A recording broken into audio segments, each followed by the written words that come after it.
dont on va parler un petit peu. Voilà, pardon pour ces calages un peu longs.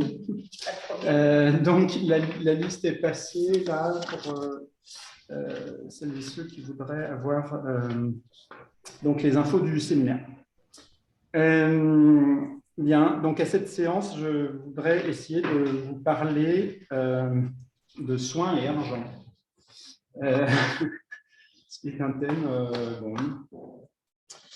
c'est un thème, hein, on va dire, non, mais, qui est un peu vaste, hein, bien sûr, évidemment, beaucoup trop vaste, et dont je ne vais absolument pas pouvoir traiter en entier, selon toutes les ramifications, bien sûr.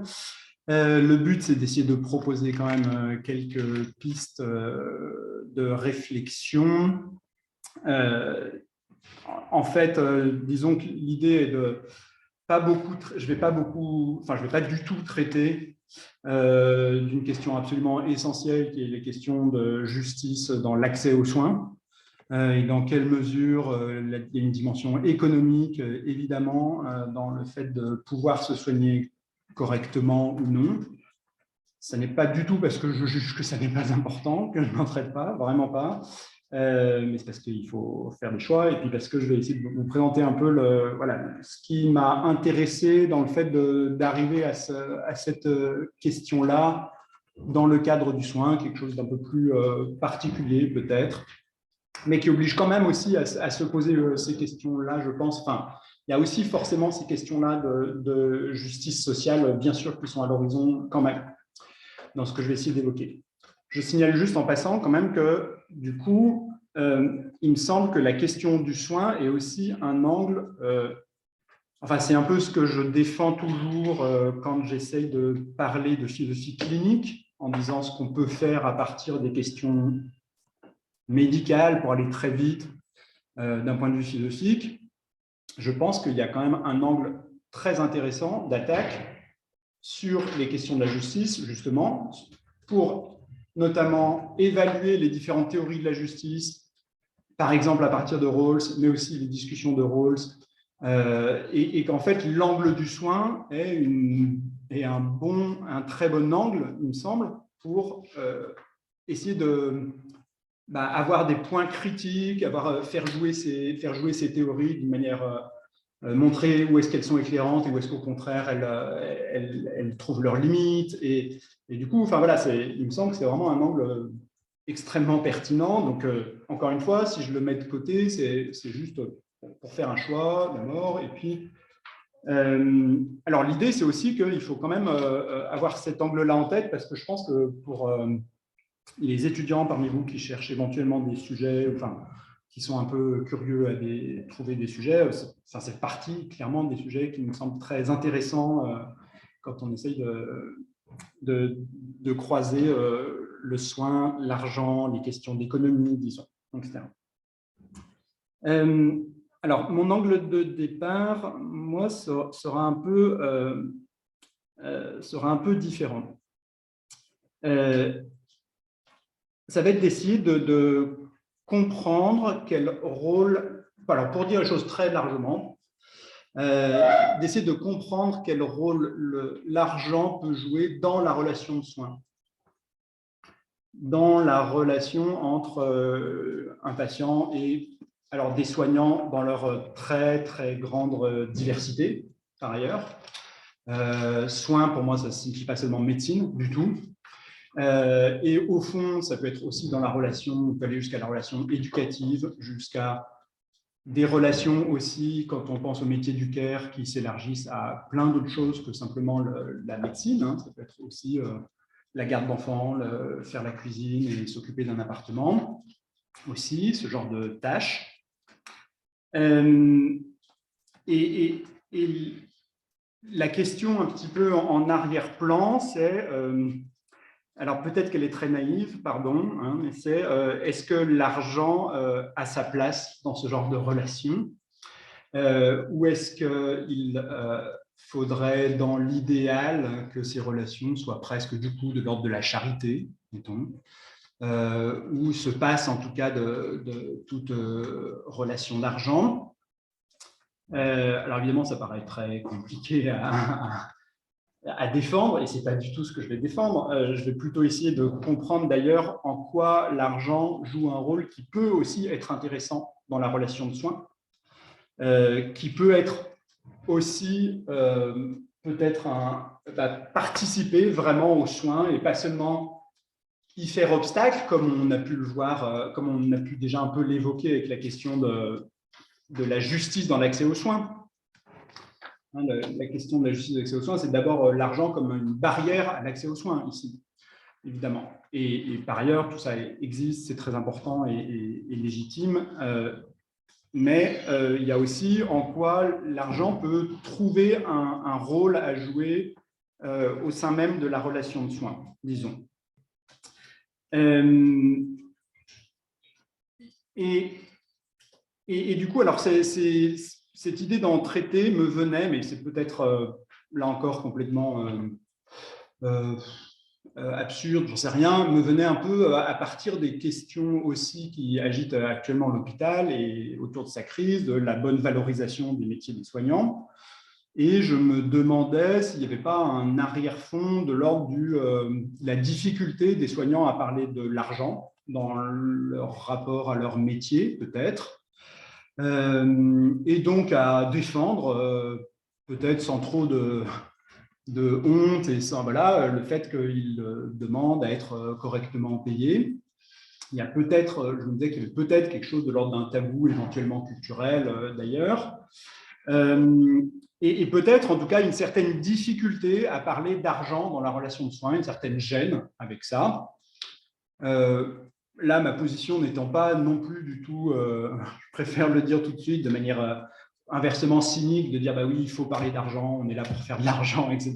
Ce n'est pas ça que je voudrais défendre par ailleurs. La plainte un peu néolibérale de oui, en France, on est censé être gêné avec l'argent, et en fait, ne soyons pas du tout gênés, etc. Je n'ai pas très envie de tomber là-dedans par ailleurs.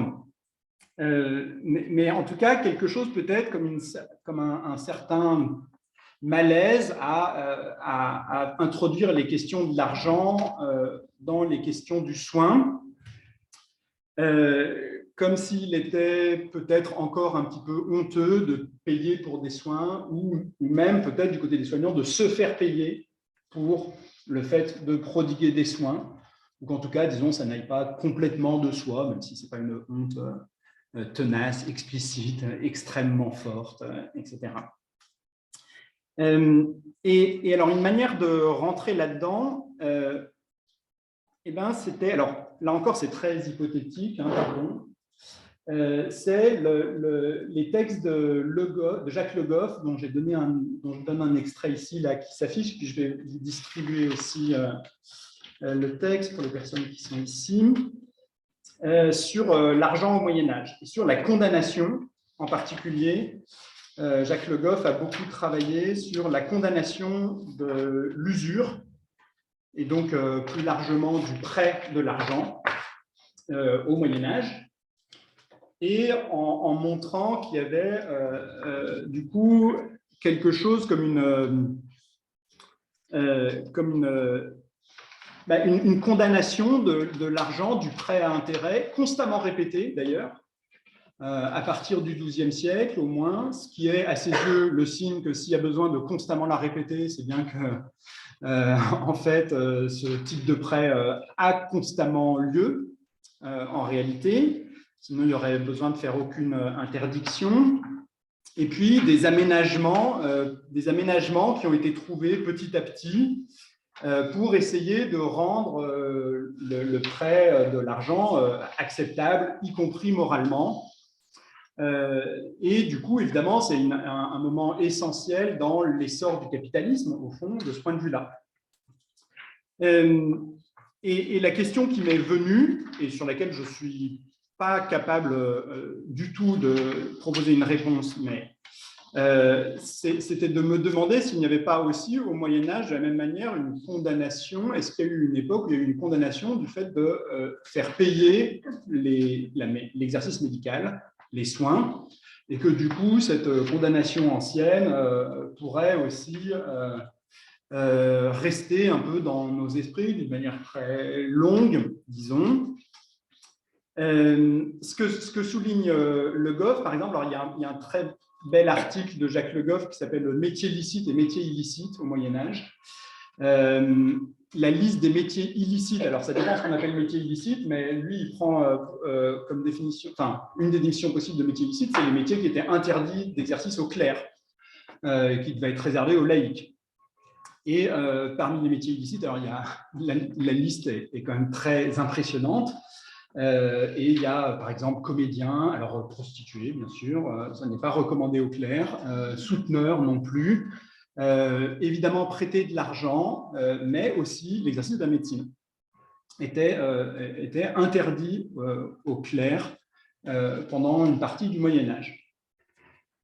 Alors, en partie parce qu'il était question d'un rapport au corps. Et que du coup, une trop grande proximité à l'égard du corps était du coup bon, pas directement condamnable, mais en tout cas pas recommandable pour les personnes qui avaient un rôle sacré particulier, etc. Je vous rappelle qu'on continue à parler d'honoraires, hein, d'ailleurs, dans le monde médical, ce qui signifie au sens strict que ça n'est pas censé être un salaire exactement pour la prestation, que c'est censé être un contre-don, comme s'il n'était pas complètement fixé, même si bien sûr il est fixé au départ, en fait, comme s'il venait un peu du bon vouloir aussi du patient, en reconnaissance envers quelque chose. En tout cas, le terme n'assume pas l'idée directe, complète, disons, d'un paiement, vraiment pour l'acte. Par ailleurs, bien sûr, ce qui rend aussi la réflexion que j'essaie de mener un peu délicate, c'est que dans la plupart de nos gestes de soins aujourd'hui en France, on ne débourse pas ou seulement partiellement, parfois très partiellement, on ne donne pas exactement la somme de l'honoraire soi-même directement aux soignants, disons. Mais d'abord, il y a encore des domaines dans lesquels il y a un paiement, vraiment. Et puis, par le biais quand même de la médiation d'un système de santé, il y a quand même l'idée qu'on contribue évidemment au fait que ce système de santé existe et par des prestations financières, par l'impôt, etc. Et alors, bien sûr, il y a quand même une série de domaines dans lesquels on continue à payer les soignants, c'est les soins qui ne sont pas strictement remboursés, et particulièrement dans les psychothérapies. Il y a encore énormément le fait que, du coup, on continue à payer son psy directement. Et du coup, je vais essayer d'aller évoquer un petit peu les textes justement un peu célèbres sur la cure psychanalytique comme donnant lieu à un paiement et comment, pourquoi, du coup, ça peut être important qu'il y ait ça.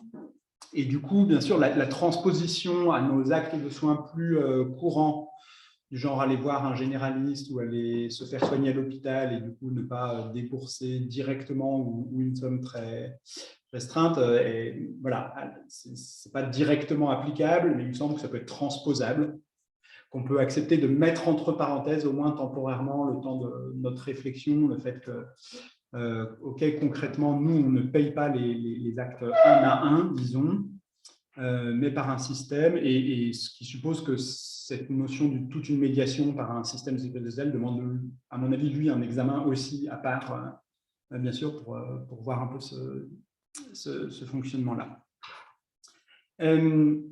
Alors, je voudrais donc, pour commencer, qu'on parcourt ensemble un peu le propos de Jacques Le Goff sur les condamnations du prêt de l'argent au Moyen-Âge pour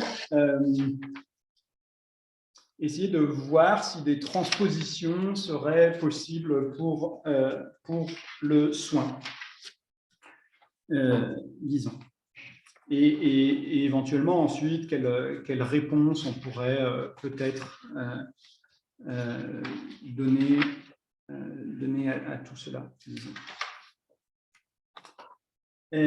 Alors, il y a plusieurs textes, enfin, il y a toute une série de textes de Jacques Le Goff qui parlent de cette question de l'essor de l'économie au Moyen-Âge, évidemment. Il y a un texte très beau voilà, qui n'est pas celui dont j'ai extrait là le texte, qui s'appelle « La bourse et la vie ». Déjà, rien que le titre est super, mais pourrait justement faire une transposition dans le milieu du soin, où ce qu'il décrit, c'est là où il décrit vraiment de la manière la plus approfondie les débats autour de l'usure et du prêt à intérêt de l'argent. Et où ce qu'il décrit, c'est que les théologiens ont prétendu sommer, en tout cas les marchands, de choisir entre la bourse et la vie. C'était la bourse ou la vie, au sens la vie éternelle, en tout cas. C'est-à-dire, si tu fais du commerce avec des profits excessifs, rien que des profits excessifs, ou bien, encore plus, le prêt à intérêt avec simplement le fait que ce que tu vends ici, d'après les textes, c'est le temps, en fait. C'est ça qui choquait profondément la mentalité médiévale. En fait, dans tous ces cas-là, on est promis à la damnation éternelle, et donc on sera privé de la vie éternelle, en tout cas. Et tout l'enjeu du débat, ça a été comment les marchands ont essayé d'obtenir la bourse et la vie, de permettre d'avoir une vie de commerce et de pouvoir quand même gagner sa vie éternelle malgré tout.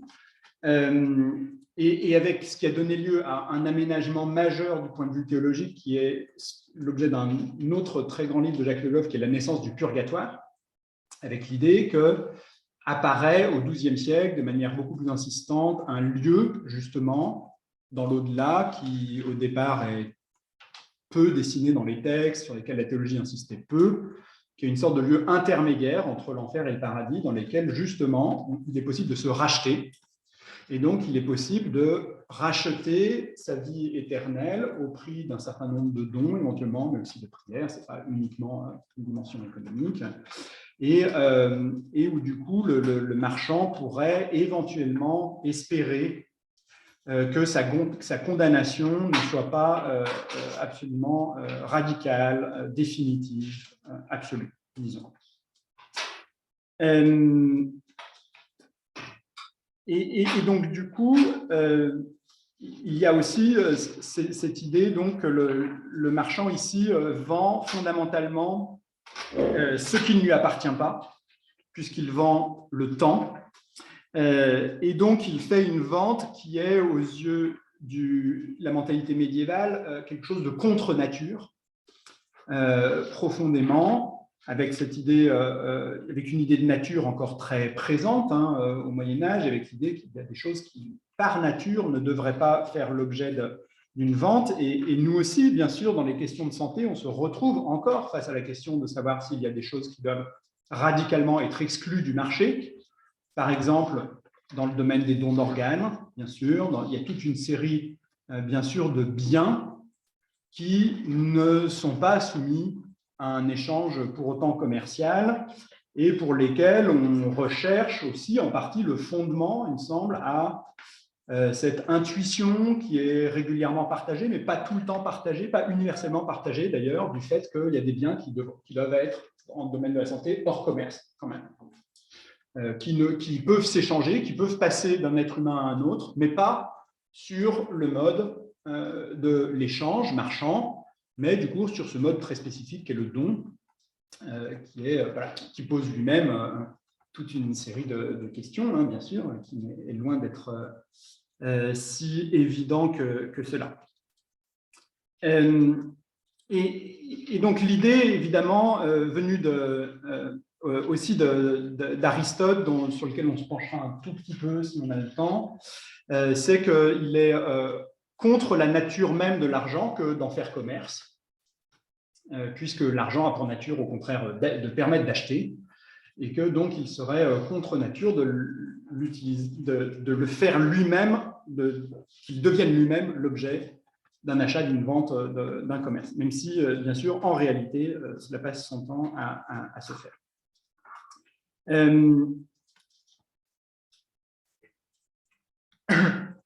Alors, bien sûr, Le Goff souligne aussi que l'écriture sainte sur laquelle le Moyen-Âge s'appuie est susceptible d'une très grande diversité d'interprétations. Elle a, dit-on, un nez de cire, et donc, du coup, il est possible aussi de la modeler en partie à ses intérêts. Et du coup, il y a eu toute une série de tentatives d'interpréter les textes dans un sens plus favorable, de faire que les condamnations soient, si possible, moins fortes.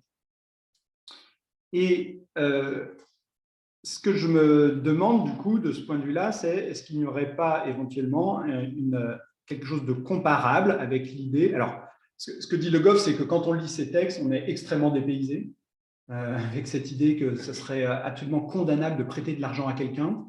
Pour nous, ça fait un effet très, très étonnant, parce que c'est pour nous devenu une banalité.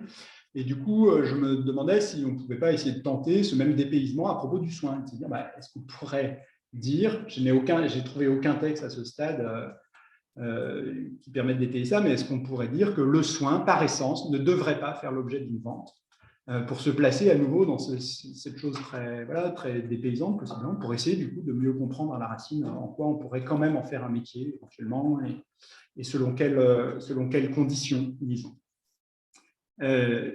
Et encore une fois, voilà, je n'ai pas d'éléments textuels prouvant ça, mais je ne sais pas si certains parmi vous ont des connaissances là-dessus. En tout cas, moi, je me promets d'interroger des collègues en histoire pour savoir s'il y a ce genre de texte. J'ai commencé à faire quelques sons. Les historiens de la médecine que j'ai interrogés m'ont dit qu'ils ne voyaient pas pour l'instant, mais que ça ne leur paraissait pas aberrant, au moins. Donc, qu'il y avait peut-être des textes à trouver de cet ordre-là. Je signale en passant d'ailleurs que ces métiers interdits aux clercs, du coup, la médecine y compris à l'époque, était du coup pratiquée par les juifs.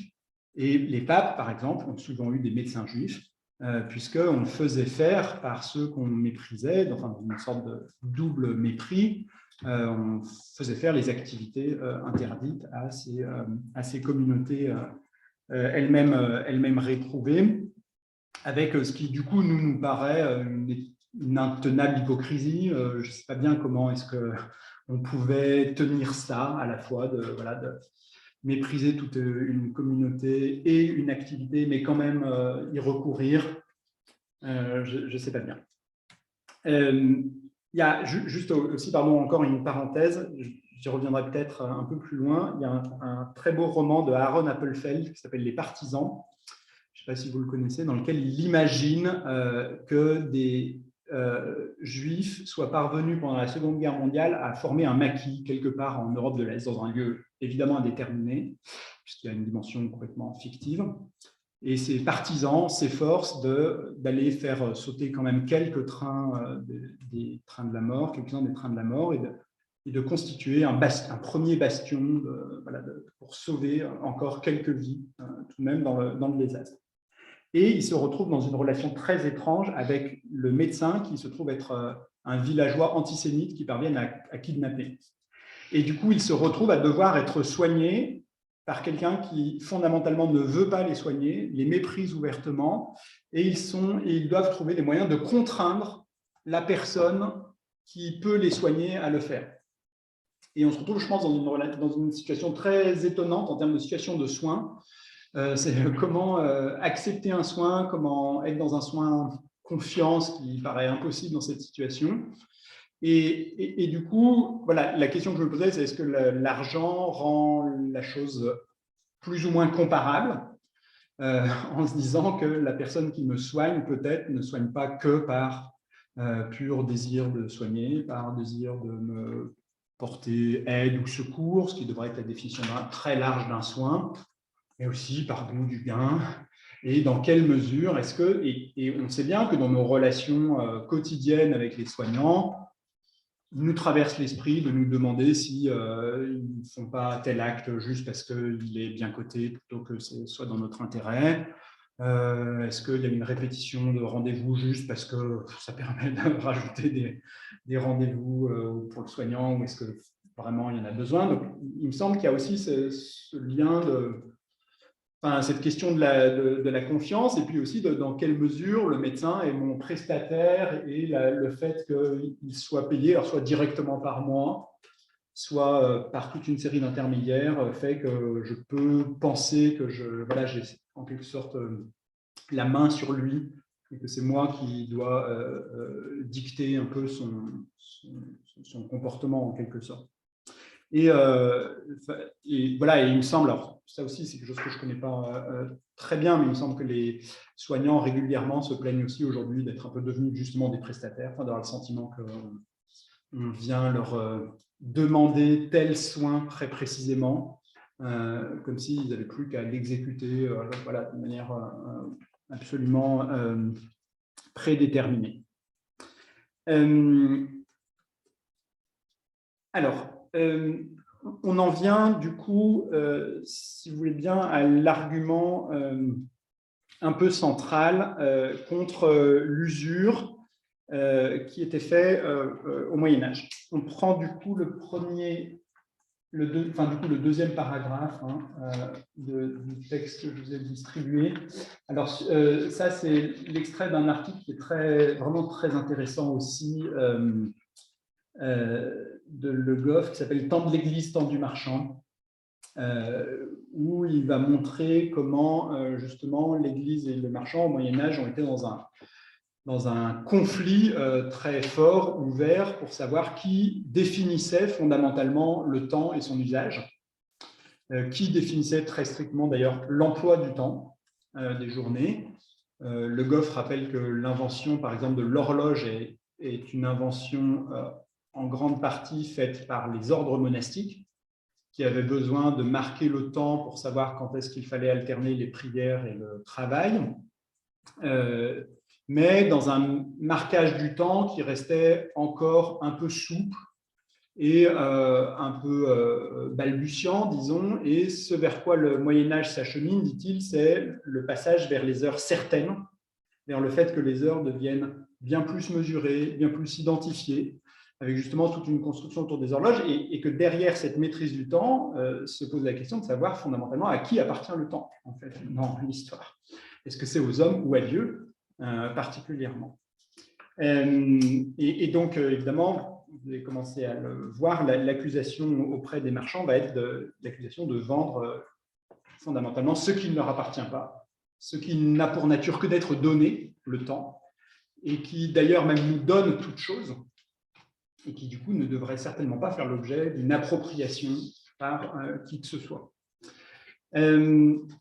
Et par ailleurs, le Goff rappelle qu'il y a la même condamnation qui a été portée à l'égard du fait de l'enseignement, à l'égard de l'enseignement, puisque l'enseignant est celui qui vend la science, et la science appartient elle aussi fondamentalement à Dieu, c'est-à-dire à personne en tout cas, et que prétendre l'approprier pour en faire un objet de commerce, c'est fondamentalement impie, là aussi, aux yeux du Moyen-Âge. Et il y a toute une élaboration théorique très foisonnante, notamment avec la naissance, bien sûr, des universités, pour essayer de justifier que le travailleur intellectuel soit quand même un travailleur, notamment par le biais, le nouvel argument qui commence à apparaître n'est pas seulement ce qu'il produit et ce qu'il transmet, à savoir la science, mais simplement la peine qu'il prend pour acquérir cette science et la transmettre. Et donc, le temps de travail en lui-même devient l'argument pour dire que l'intellectuel fournit bien un travail. Et ceci nous renvoie aussi plus lointainement au débat entre Socrate et les sophistes, autour de savoir si le rapport à la vérité peut se permettre d'être monnayé ou non. Socrate faisant, vous vous rappelez, de sa pauvreté intrinsèque, un argument fondamental en sa faveur dans son procès, et la preuve ultime qu'il ne peut pas être confondu avec le sophiste, et ce qui amène à une condamnation pluriséculaire aussi par la philosophie du rapport à l'argent, un rapport très compliqué. Dans les références importantes là-dessus, il y a le livre de Marcel Hénave qui s'appelle « Le prix de la vérité », et qui retrace justement l'histoire des rapports entre la philosophie et l'argent, et qui fait toute une relecture des questions du don aussi par ce biais-là.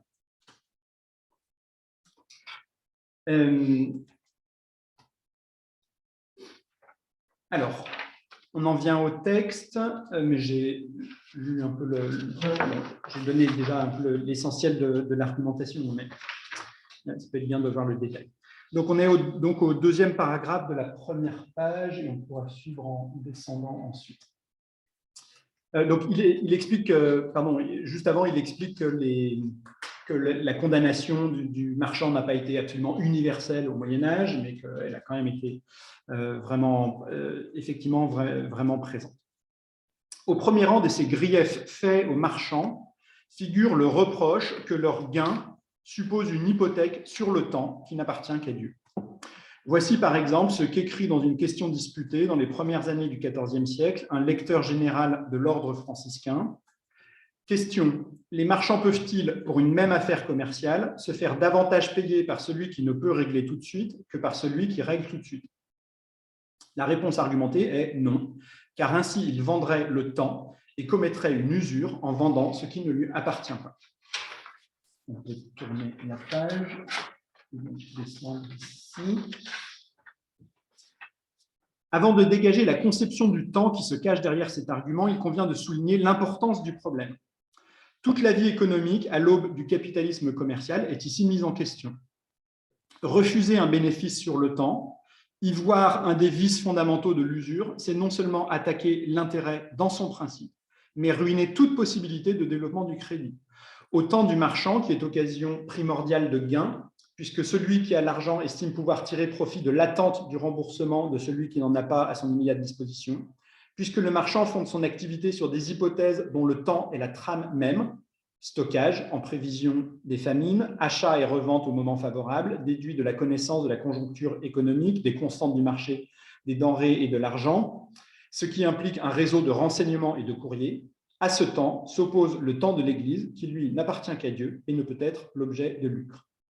Au vrai, c'est le même problème qui, à ce tournant essentiel de l'histoire de l'Occident, se pose de façon si aiguë à propos de l'enseignement. Peut-il vendre la science qui, elle aussi, Saint Bernard a rappelé avec sa force coutumière, n'appartient qu'à Dieu?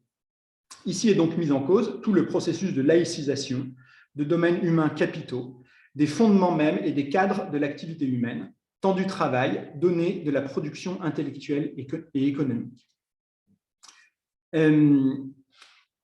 On poursuit juste pour lire le tout dernier alinéa. Le conflit du temps de l'Église et du temps des marchands s'affirme donc au cœur du Moyen-Âge comme un des événements majeurs de l'histoire mentale de ces siècles, où s'élabore l'idéologie du monde moderne sous la pression du glissement des structures et des pratiques économiques.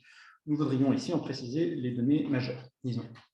Alors, ce que souligne ici Le Goff aussi, de manière très intéressante, je trouve, c'est que, bien sûr, cette question est-ce qu'on peut se permettre de faire de l'usure, du prêt à intérêt, et donc, soi-disant, de vendre le temps à travers ça, est évidemment un enjeu économique capital sur la question de l'essor du capitalisme. Et ce qu'il décèle ici, c'est quelque chose comme une tension idéologique, en fait, fondamentale, entre un capitalisme en plein essor et une idéologie religieuse qui peine à assurer cet essor économique, qui est pourtant en train de se faire. Et quelque chose comme un effet de retard, disons, entre l'idéologie et l'évolution à la même époque de l'économie. Avec aussi, du coup, une valorisation à l'époque de plus en plus grande du travail, et qui est lui aussi de mieux en mieux décompté. Ça renvoie à nouveau à la question du temps. Et il discerne quelque chose aussi comme une tension entre une société à fondement très longtemps purement agricole et une société dans laquelle les villes sont en train de se développer, l'artisanat et du coup toute une autre vie économique qui est en train de se développer par là. Et avec encore une fois l'argument, alors que vous trouvez dans la note, là, peut-être qu'on peut lire aussi juste le texte du théologien qui est dans la note, ce qui m'intéresse. La note en bas de la première page et qui donc se poursuit sur la deuxième. Guillaume d'Auxerre, célèbre théologien que tout le monde connaît, donc, qui dit la chose suivante. L'usurier agit contre la loi universelle car il vend le temps qui est commun à toutes les créatures. Augustin dit que chaque créature est obligée de faire don de soi. Le soleil est obligé de faire don de soi pour éclairer. De même, la terre est obligée de faire don de tout ce qu'elle peut produire, et de même l'eau. Mais rien ne fait don de soi d'une façon plus conforme à la nature que le temps. Bon gré, mal gré, les choses ont du temps. Puisque donc l'usurier vend ce qui appartient nécessairement à toutes les créatures, il lèse toutes les créatures en général, même les pierres, d'où il résulte que même si les hommes se taisaient devant les usuriers, les pierres crieraient si elles le pouvaient. C'est l'allusion à un passage des Écritures. Et c'est une des raisons pour lesquelles l'Église poursuit les usuriers. D'où il résulte que c'est spécialement contre eux que Dieu dit « Quand je reprendrai le temps », c'est-à-dire quand le temps sera dans ma main de telle sorte qu'un usurier ne pourra le vendre, alors je jugerai conformément à la justice. On peut peut-être poursuivre avec le tout dernier texte aussi de ce même paragraphe qui est très étonnant, d'un autre auteur à la fin du XIIIe siècle. Vous voyez, 4-5 lignes avant la fin de ce paragraphe. Comme les usuriers ne vendent que l'espérance de l'argent, c'est-à-dire le temps, ils vendent le jour et la nuit. Mais le jour est le temps de la lumière et la nuit le temps du repos. Ils vendent donc la lumière et le repos. Aussi, il ne serait pas juste qu'ils jouissent de la lumière et du repos éternel. Alors là, il y a des transpositions un peu brutales par ailleurs, pour partir du temps au jour et la nuit, et donc à la lumière et au repos, et donc à la lumière et au repos éternel. Les jouissements ne sont pas d'une rigueur argumentative absolue. Mais voilà, il y a cette porte comme ça à la condamnation, du coup, y compris dans la vie après la mort. Alors, je pense que vous aurez compris que la transposition, du coup, serait est-ce qu'on pourrait imaginer le même genre de condamnation à l'égard du soin? Le soignant ne peut pas vendre son art, car cet art appartiendrait à Dieu. Alors, soit parce qu'il est directement de l'ordre de la science, par exemple, en reprenant la condamnation de la science, ou bien parce qu'il est peut-être le soin, ce qui par essence doit se donner, doit être donné et doit être donné à tous, et du coup ne devrait aucunement faire l'objet d'un échange.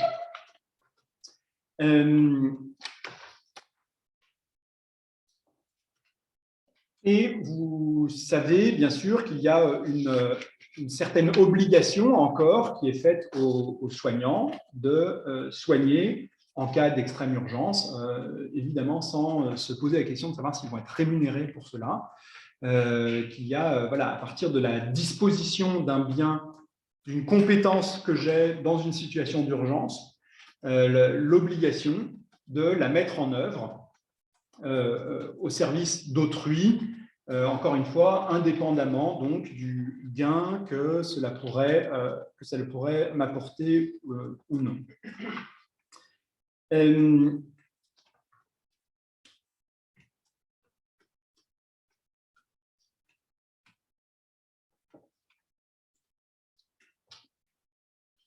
Alors, du coup, voilà, là, l'objection, elle est présentée d'une manière un peu fictive, déjà. Est-ce qu'on peut trouver une raison théologique au fait que les soignants devraient ne pas demander d'argent? Donc, elle est fictive, et puis elle est, je ne sais pas comment dire, argumentativement un peu partageable, disons, quelque chose comme ça, mais on pourrait imaginer qu'on peut retraduire ça moralement en disant que c'est le soin par essence entre les humains, indépendamment de la question théologique qui suppose d'être dans une gratuité absolue, disons. Et du coup, alors peut-être aussi, on pourrait imaginer qu'il y ait un rapport éventuellement entre le soin et cette idée du temps qui donne toute chose et qui est donné à toute chose. On peut imaginer de transposer le fait que dans le soin, il y a le fait aussi fondamentalement de maintenir en vie et quelque chose, du coup, comme une création continuée, presque, selon ce motif théologique de Dieu opérant une création continuée du monde, rien que par le fait qu'il le maintienne selon les mêmes lois.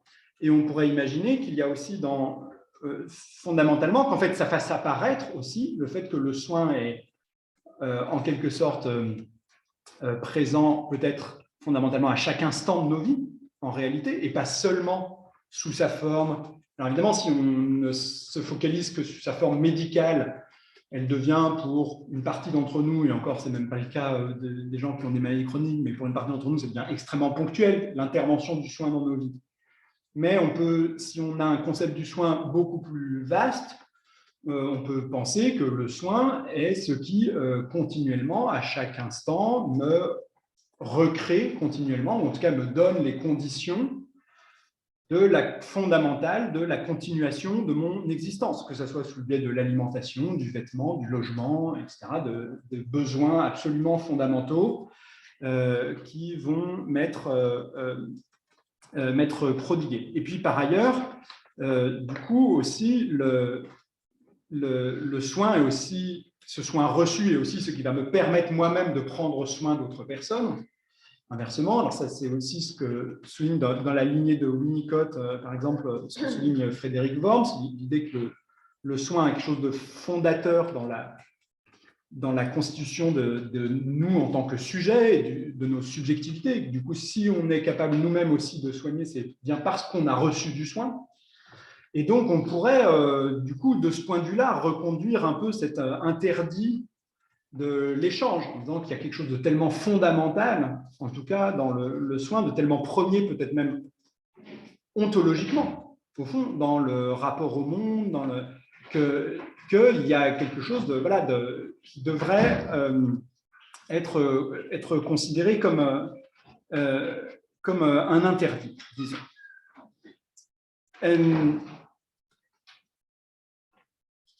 Alors, voilà un peu donc pour, disons, toute une première étape pour un peu essayer de au moins ouvrir la question, de se dire, mais alors du coup, au nom de quoi l'argent pourrait-il intervenir dans la relation de soins.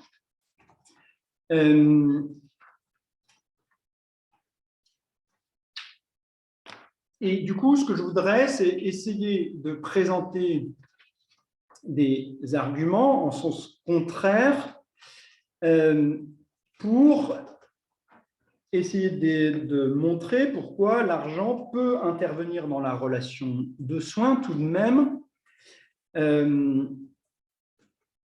sans absolument la mettre en danger nécessairement, ce qui ne veut pas dire que ça ne le fasse pas pour autant, bien sûr.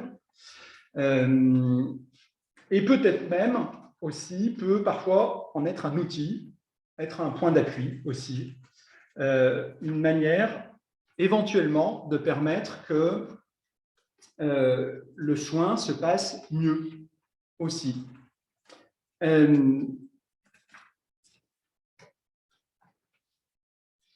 En fait, moi, du coup, ce que je voudrais faire ressortir plus globalement, c'est qu'au moins disons qu'il y a une ambivalence du rapport entre l'argent et le soin, et que le soin peut à la fois, évidemment, l'argent, peut à la fois, bien sûr, corrompre le soin, le pervertir éventuellement, l'empêcher de fonctionner très clairement, et y faire obstacle à travers les questions de justice aussi qu'on a évoquées au tout début. Mais qu'il y a une certaine ambivalence aussi de l'argent, au sens où il peut aussi participer de la relation de soins tout de même.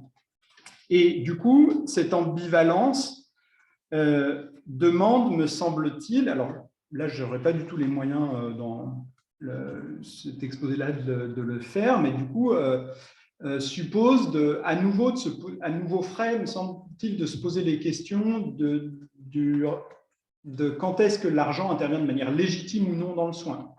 Quand est-ce qu'il intervient d'une manière qui vient soutenir le soin, et de quelle manière ça vient soutenir le soin, à quelles conditions, et dans quelle manière, au contraire, il faut absolument qu'ils n'y interviennent pas.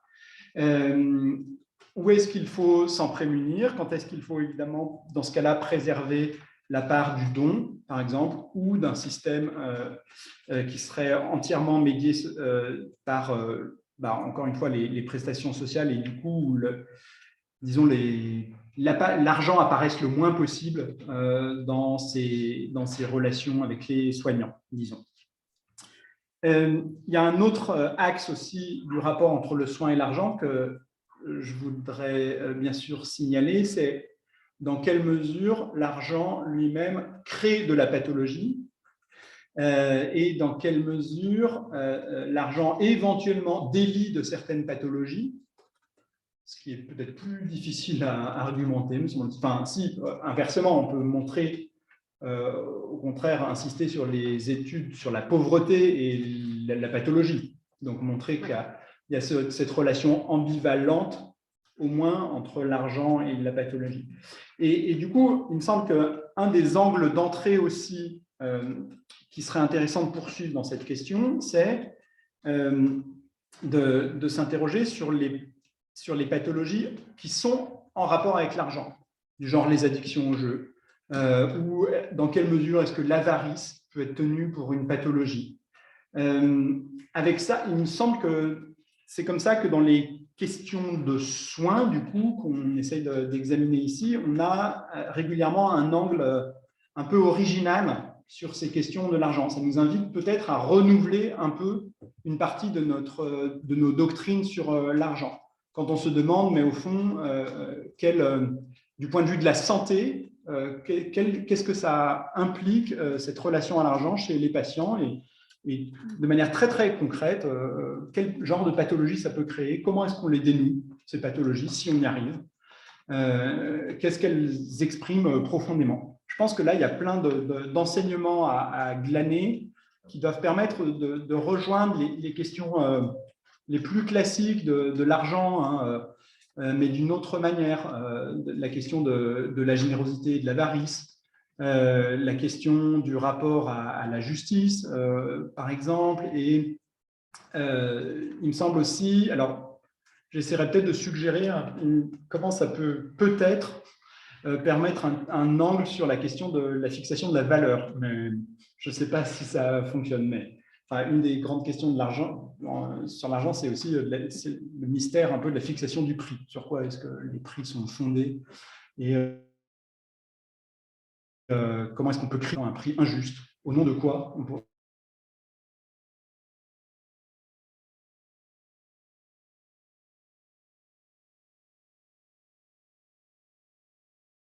pourrait-on dire qu'un prix est une forme d'accès à tel soin, ça devient du coup injuste puisque l'accès n'y est pas. En fait, voilà, pour le dire très rapidement, il me semble que peut-être que justement cette question du soin permet de se donner un critère du juste et de l'injuste quand même, en se demandant dans quelle mesure un prix permet ou non un accès aux soins qui nous paraît convenable, disons. Dans quelle mesure, alors le prix d'une prestation médicale, médiée par le système social plus ou moins, selon des degrés différents, mais aussi peut-être le prix du coup plus largement des différents objets matériels qui nous entourent. Et au fond, quand on proteste contre le prix des logements ou contre le prix de certaines denrées alimentaires, peut-être qu'on a aussi en fait un critère de soin derrière ça en tête, en se disant, mais du coup, ça empêche les personnes d'accéder à ce qui serait nécessaire pour la continuation relativement... alors, évidemment, la question du critère ici, dans le relativement, est essentielle, mais est très difficile à trouver, mais la continuation de la vie de manière relativement en bonne santé, relativement harmonieuse, etc. Ce qui suppose là aussi d'avoir une définition un peu précise de ce que c'est qu'une vie en bonne santé, ce qui pose plein de problèmes. Mais ce que je veux dire, c'est que peut-être que, enfin, vous savez sans doute que les critères habituels qu'on donne pour le prix, la question du prix, c'est les critères de l'utilité ou du besoin, disons, et les critères de l'offre et de la demande, ou encore les critères du travail. Quelle est la quantité de travail qui a été mise là-dedans. Et à chaque fois, le but, c'est d'essayer de dégager un prix juste Le prix juste, c'est celui qui correspond vraiment à l'utilité de l'objet, ou le prix juste, c'est celui qui rétribue correctement le travailleur. Ou alors, dans une pensée extrêmement artificialiste de la valeur, le prix juste, c'est celui qui est simplement l'équilibre entre l'offre et la demande, indépendamment du travail qui a pu être mis pour produire ce bien, et indépendamment du fait que peut-être ça empêche les gens de remplir leurs besoins. Et du coup, je me disais que peut-être que le critère du soin peut être une manière de renouveler un peu la question à la fois des besoins, d'ailleurs, d'enrichir un peu le terme de la prise en compte des besoins, et aussi la question du travail, puisqu'il y a aussi un enjeu de soin et de bien-être correct d'un travailleur dans la question de la rémunération juste du travail. Et du coup, ça peut peut-être être une catégorie qui permet de reprendre un peu ces débats autour d'un prix qui serait plus légitime, disons. Même si la question du prix juste des choses est effectivement quand même très compliquée à défendre aujourd'hui. Enfin, c'est très difficile d'essayer de retrouver un critère de cet ordre-là pour dire pour défendre vraiment qu'il y aurait un prix juste ou naturel, peut-être, des choses. Mais justement, peut-être qu'à travers le soin, on a un levier pour essayer de réargumenter sur, voilà, un critère sur lequel on pourrait tous tomber d'accord que telle prestation est globalement d'un prix trop fort. Et c'est la question, par exemple, de la comparaison entre une prestation médicale et d'autres types de biens dans la société. Évidemment, Freud, quand il se posait la question de la fixation du prix des séances, un des critères qu'il voulait prendre, c'était les honoraires d'un chirurgien réputé. C'est-à-dire qu'il voulait défendre le fait que ce soit de revendiquer, que ce soit d'une utilité qui assume d'être comparable aux gestes le plus techniques de la médecine de l'époque, disons, et le plus vital, disons, enfin le plus tourné du côté du vital, quelque chose comme ça. Alors, je reviendrai un peu après, disons, sur ces questions. Alors, quels sont donc les arguments qu'on peut donner pour dire que l'argent peut légitimement intervenir dans une relation de soins? Le premier argument, évidemment, du coup, c'est de dire que le soin fait partie des activités indispensables dans une société, et que, comme tel, il va devoir faire partie de la division sociale du travail et, du coup, faire partie des échanges qu'il sera légitime d'instaurer entre les êtres humains. Et ces échanges, évidemment, très vite, il apparaît nécessaire, sur le fond d'une spécialisation plus ou moins poussée, mais même avec une spécialisation très mince des métiers dans une société, ça devient très vite nécessaire d'instaurer quelque chose comme de la monnaie pour faciliter ces échanges. Et du coup, s'il est logique que que les activités du soin fassent partie de la division sociale du travail, alors il est légitime qu'on se les échange par le biais aussi de la monnaie. On trouve ça, alors d'une manière très étrange, dans les textes d'Aristote que vous connaissez peut-être, dans l'Éthique à Nicomaque, livre 5, où il légitime l'usage de la monnaie comme ce qui permet de rendre, dit-il, comparables, commensurables les biens. Comment instaurer une commune mesure entre les biens qu'on veut échanger. Et c'est des biens pour lesquels il est très difficile de trouver une commune mesure parce qu'ils sont de nature extrêmement différente. Comment trouver le degré d'équivalence entre une paire de chaussures et des biens comestibles. Ils sont d'une nature tellement différente qu'il faut trouver une manière de les égaliser. Et la manière de les égaliser, dit Aristote, c'est la monnaie.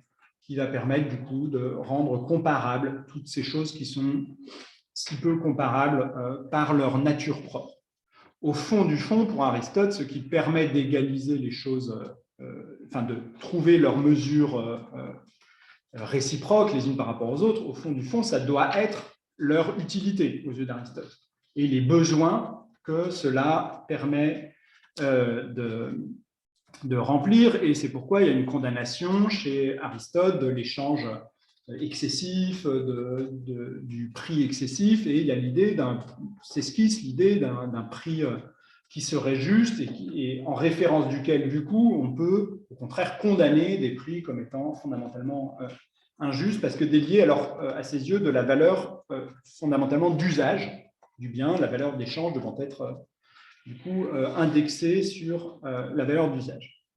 Et l'exemple qu'il prend comme par hasard dans son texte, c'est quand même étonnant, c'est l'exemple du médecin. Ça vient assez spontanément. Alors, je n'ai pas réussi à en trouver de raison particulière ou de modalité particulière. Je pense que pour les personnes qui sont sur Zoom, il faut que je change.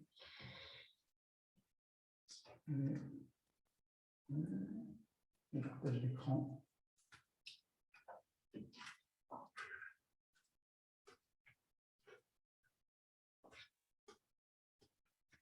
Voilà, normalement, du coup, il y a ce passage de l'éthique à Nicomaque dans le livre 5. Est-ce qu'on est au bon passage? Oui. Voilà. Donc, la monnaie rend les biens échangés commensurables. C'est vrai aussi dans le cas des autres métiers. Il serait en effet supprimé depuis longtemps si ce que le producteur produit en quantité et en qualité n'était pas précisément ce dont le bénéficiaire éprouve le besoin en quantité et en qualité. Car ce n'est pas entre deux médecins que se forme une association d'échange, mais entre un médecin et un agriculteur, c'est-à-dire plus généralement entre des personnes différentes et qui ne sont pas égales, mais qu'il faut mettre sur pied d'égalité. C'est pourquoi il faut que soient en quelque façon commensurables toutes les choses qui s'échangent, et c'est à cela qu'est venue servir la monnaie, qui devient une sorte de moyen terme, puisqu'elle constitue la mesure de tout. Si bien que, évaluant aussi l'excès et le défaut, elle permet alors d'établir combien de chaussures équivalent à une maison ou de la nourriture, etc. etc. Alors, il y a l'idée, bien sûr, du coup, chez Aristote, que ça n'est pas entre deux médecins que se forme une association d'échange. Ça signifie que pour que l'échange ait du sens, il faut que j'apporte à autrui ce que lui-même ne peut pas s'apporter à lui-même. Et on a bien ça, effectivement, au fondement de la relation de soins. Dans la relation de soins, c'est bien parce que je suis dans une certaine impuissance à me donner le soin approprié à moi-même que je dois aller trouver un soignant dans toute la diversité des activités que cela peut recouvrer, disons. Donc, mais bien entre un médecin et un agriculteur, c'est-à-dire, par métonymie, entre deux activités profondément différentes. On peut ajouter aussi, ce qui n'est pas inintéressant, c'est qu'il n'y a échange qui n'ait du sens qu'entre deux personnes différentes, de toute façon. Qu'il serait absurde de s'échanger entre soi-même et soi-même. Mais peut-être que cela dit aussi quelque chose sur la relation de soins. S'il y a besoin d'argent dans la relation de soins, aussi peut-être que ce que cela vient signifier, en tout cas dans les analyses autour de la psychanalyse, il y a ça qui est très fortement mis en valeur, c'est que si j'ai besoin de la médiation de l'argent, c'est aussi pour montrer que le soin est une relation avec quelqu'un d'autre que moi, et que donc je ne peux pas me soigner moi-même complètement. Et que je vais donc bien devoir sortir de la simple prétention que, en fait, ça serait moi qui me serait tout apporté. Et donc, pourquoi donc, au final, je paierais cette personne à laquelle je ne dois rien finalement. Mais inversement, d'ailleurs, chez Socrate, une partie de l'argumentation sur le fait de ne pas se faire payer vient bien du fait que le disciple, d'abord, n'est pas exactement un disciple, mais trouve tout par lui-même, fondamentalement, puisque la vérité est en lui dès le départ, et que le maître n'apporte absolument rien au disciple de ce point de vue-là. Le maître ne lui permet que de... Alors, il est en même temps indispensable, c'est ça tout le paradoxe. Sans lui, le disciple ne peut pas faire pour lui-même et par lui-même ce dont il n'a besoin de personne pour le faire. Mais voilà, il y a cette tension, ce paradoxe entre le fait qu'on n'a rien apporté du tout à la personne qu'on a soignée, mais en même temps, il a bien fallu quelque chose d'extérieur. Et il me semble que, alors c'est une des choses aussi qu'il me semble qu'on pourrait défendre, c'est que la médiation de l'argent, elle a aussi pour signer en quelque sorte, pour signaler, souligner, disons, cette absence d'autarcie, au fond, qu'est la relation de soins. Ça signifie bien le fait que j'ai bien besoin d'avoir recours à quelqu'un d'autre que moi pour être soigné. Et là où le don pourrait du coup, de manière un peu ingrate, justement, et c'est peut-être une définition de l'ingratitude, c'est de ne pas reconnaître le don comme étant reçu de quelqu'un d'autre, au fond, ou comme ayant eu à être reçu. Et l'ingratitude, c'est l'attitude consistant à se dire, bon, bah, soit finalement, on ne m'a rien donné, rien qui compte vraiment, ou rien que je ne sache m'apporter par moi-même, bah, peut-être que la relation médiée par l'argent vient casser cette possibilité, soit du don, soit de l'ingratitude d'ailleurs. Enfin, l'ingratitude vient se loger justement dans la relation de don, et vient en quelque sorte forcer à la reconnaissance d'une relation avec quelque chose, avec un être extérieur à moi là-dedans. Mais plus largement, on peut aussi dire du coup que si l'argent est là pour, disons, faciliter les échanges entre les êtres humains, peut-être que l'argent est en rapport avec le soin d'une manière ici absolument première, au sens où peut-être que les échanges humains sont fondamentalement des formes de soins qu'on s'apporte les uns aux autres, et que s'il y a échange entre les êtres humains, c'est justement fondamentalement parce que l'autarcie nous est impossible, et qu'il faut bien que tout ce dont nous avons besoin, nous allions le chercher auprès d'autrui. L'autarcie étant évidemment ce rêve un peu classique dans l'humanité, et dans l'Antiquité, la figure du dieu, hein, le dieu est autarcique. Il y a ce texte dans le Timée très intéressant où Platon dit que les dieux n'ont pas besoin de mains, les dieux n'ont pas de mains, puisqu'ils n'ont rien à prendre dans le monde extérieur, ils n'ont pas de relation de captation ni de remise à l'extérieur d'eux de déchets, puisqu'ils sont parfaitement immuables, éternels, ils ne connaissent aucun échange. Ils ne sont pas dans l'échange, fondamentalement. Et d'ailleurs, vous savez peut-être qu'Aristote, dans certains textes, se moque de l'idée que Dieu donne quoi que ce soit. Et évidemment, quand on est passé par les monothéismes entre-temps, ça demande un temps, mais il dit, mais quelle idée de dire que Dieu pourrait donner quelque chose. Dieu, il ne lui manque rien et il n'a rien à voir avec nous. Et il meut d'une manière immobile l'univers, mais il n'est certainement pas dans une relation de Dieu, de don avec des créatures, disons. Donc, du coup, il n'y a même pas cette modalité très lointaine de l'échange que serait très déformée, que serait le don. Bon, inversement, il me semble que, en tout cas déjà chez Platon et dans l'Antiquité, il y a une reconnaissance fondamentale de la nécessité de l'échange, le fait qu'on ne puisse pas s'y échapper. Et d'ailleurs, vous savez bien que les sophistes, au contraire, s'efforçaient de tendre vers l'autarcie, s'efforçait de tendre vers l'image de l'être humain capable de s'apporter tout à lui-même. Vous savez, cette figure d'Hippias qui montre fièrement tout ce qu'il porte sur lui-même comme l'ayant fabriqué lui-même. Donc le self-made man absolu, celui qui sait prendre soin de lui presque de part en part, et qui du coup peut être, alors qui peut-être dans ce cas-là peut être dans des relations avec les autres uniquement sans aucune dépendance, disons, des autres, et dans lesquels l'échange qu'il pourrait faire avec les autres ne serait qu'à son avantage, ou en tout cas, jamais l'échange n'aurait aucune part pour le sophiste, pour l'être absolument autarcique, l'échange n'aurait jamais aucune part de demande, de détresse, de besoin, disons. Ce serait un échange absolument sous aucune condition de contrainte, sous aucune condition de la nécessité, disons. Alors que dans nos échanges, il y a peut-être quelque chose toujours au fond un peu de la figure du mendiant, quand même, en tout cas de la figure de la nécessité.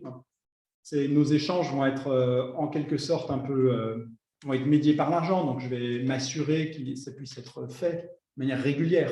Mais en même temps, il y a toujours un peu à l'horizon, de certains de nos échanges, zut, si autrui, par hasard, refusait complètement de me donner ce dont j'ai besoin, ça serait un peu compliqué à terme. Et alors, peut-être qu'on l'évoquera un tout petit peu, Lacan reprend aussi la figure du mendiant pour parler du psychanalyste en disant il y a aussi, dans le psychanalyste qui demande à être payé, quelque chose du mendiant, parce que le soignant lui-même a besoin d'être payé aussi. Lui-même est dans une relation où il ne peut pas complètement être uniquement dans le don et où il ne peut pas être... mais alors du coup, évidemment, en partie, ça rééquilibre la relation d'échange potentiellement. Puisque le soignant ayant besoin d'exercer son métier, il doit un peu être reconnaissant, bizarrement, à l'égard des patients. Il doit être reconnaissant à l'égard des patients d'être malade. Ce qui est évidemment très étrange et très contre-intuitif. Mais heureusement pour lui qu'il y a encore des malades, en quelque sorte. Alors évidemment, on se doute bien qu'une extinction totale de la pathologie humaine serait tellement à un très long terme qu'aucun soignant ne serait sans doute directement touché par cette utopie d'une santé parfaite. Mais il y a quand même aussi peut-être cette angoisse un peu secrète au cœur du soignant, de dire qu'il y a... Et du coup, ce qui rend évidemment la relation entre soignant et soigné très complexe, puisque ce qui apparaît de manière la plus évidente, c'est que c'est le soigné qui est dépendant du soignant, qui a besoin d'être pris en charge pour une pathologie dont lui qui ne peut pas prendre en charge lui-même. Mais la relation est aussi en sens inverse, où le soignant a besoin du soigné, ne serait-ce que parce qu'il est son gagne-pain. On voit ça très concrètement dans certaines spécialités médicales, hein, où on voit certaines spécialités qui sont un peu en manque de rendez-vous et de patients, et on voit que le rapport de pouvoir est un petit peu inversé aussi, enfin, en tout cas un petit peu modifié par rapport à ce qui pourrait être l'habitude.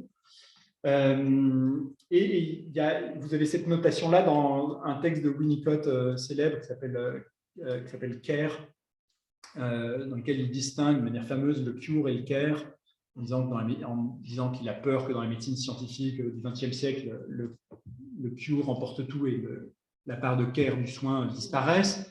Mais du coup, il y a cette notation-là aussi où il dit que les soignants doivent aussi remercier les patients d'exister et que ça fait partie intégrante de la relation de soins.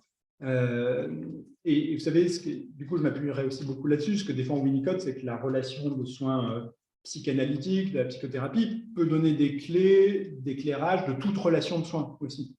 Qu'il y a des choses qui se passent dans une relation psychanalytique qui peut être de psychanalyse qui peut être importée dans les autres types de relations de soins et permettre des éclairs. D'ailleurs, Freud voulait absolument pas réserver la psychanalyse aux psychanalystes et voulait que d'autres spécialités soignantes puissent s'en emparer. Donc, il y a cette dimension-là de la possibilité de remercier. Inversement, puisque je parle de ce texte de Winnicott, inversement, Winnicott souligne aussi l'ambiguïté des cadeaux des patients dans la relation de soins.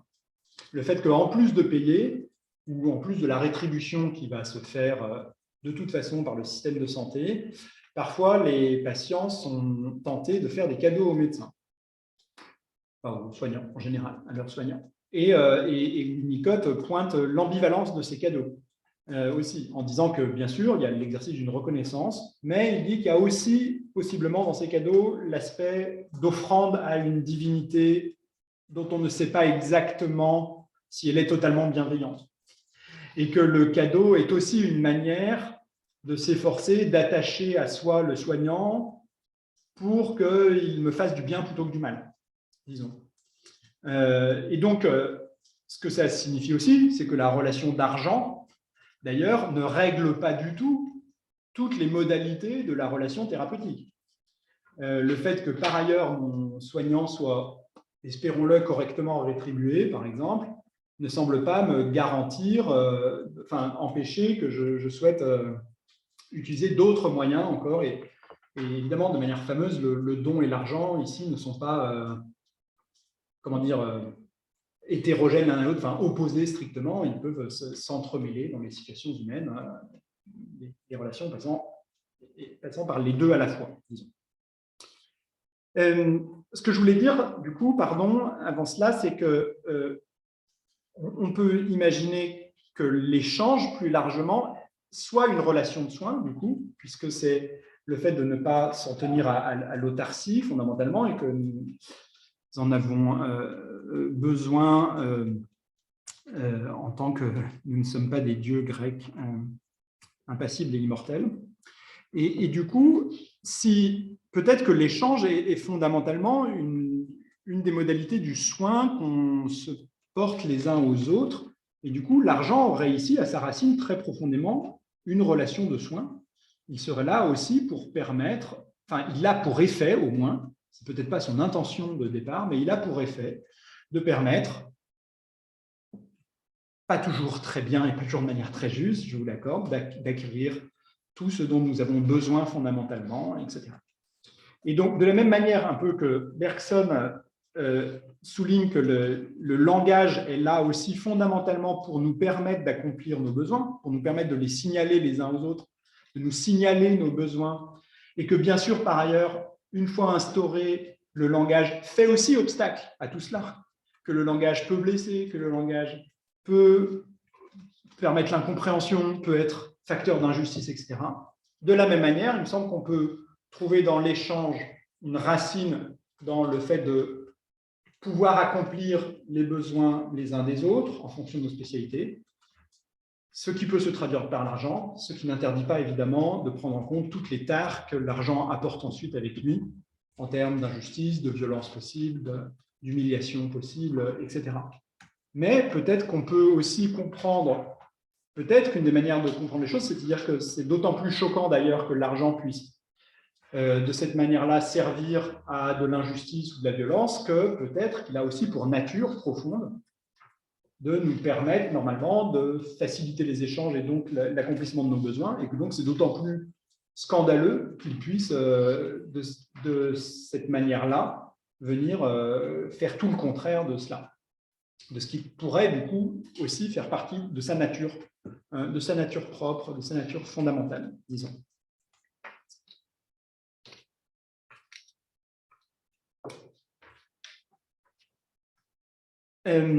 Autre argument aussi possible pour légitimer l'intervention de l'argent dans la relation de soins, on peut le tirer à la fois de Locke et d'Arendt.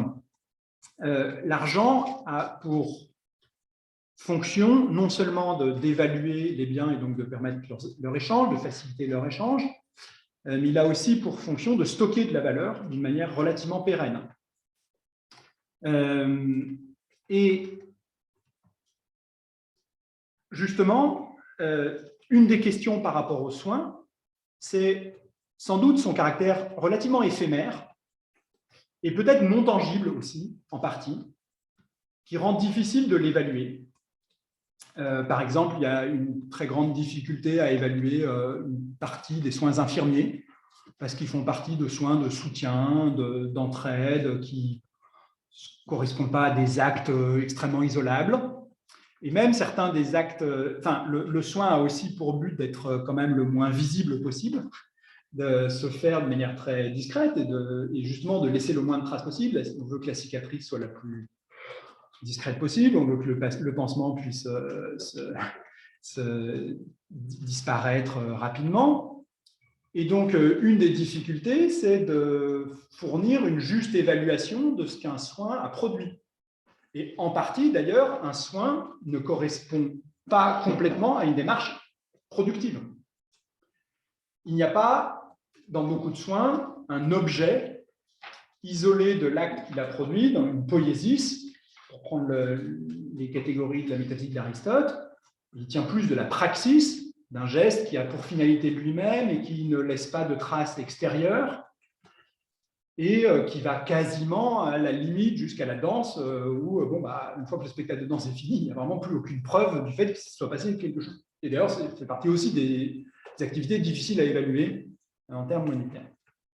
Et du coup, si on prend la distinction, vous savez, chez Arendt entre le travail, l'œuvre et l'action, l'œuvre étant ce qui produit les activités humaines qui produisent ces choses particulièrement durables, qui même font que notre monde est plus durable que nous, qui nous précède et qui vient après nous, que l'action, c'est au contraire ce qui est de l'ordre de l'événement absolument instantané, qui se passe dans cette sphère d'apparence entre les êtres humains, et puis que le travail, inversement, c'est là aussi de l'ordre de l'éphémère, parce que le travail, c'est ce qui a pour propre d'être consommé, et qui du coup va sans cesse devoir être refait jour après jour.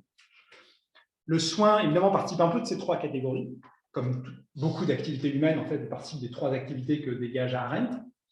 Le pansement, il a pour but d'être défait le lendemain et refait immédiatement. La toilette va devoir être refaite aussitôt. Une fois qu'on l'aura faite, le médicament va devoir être repris, etc.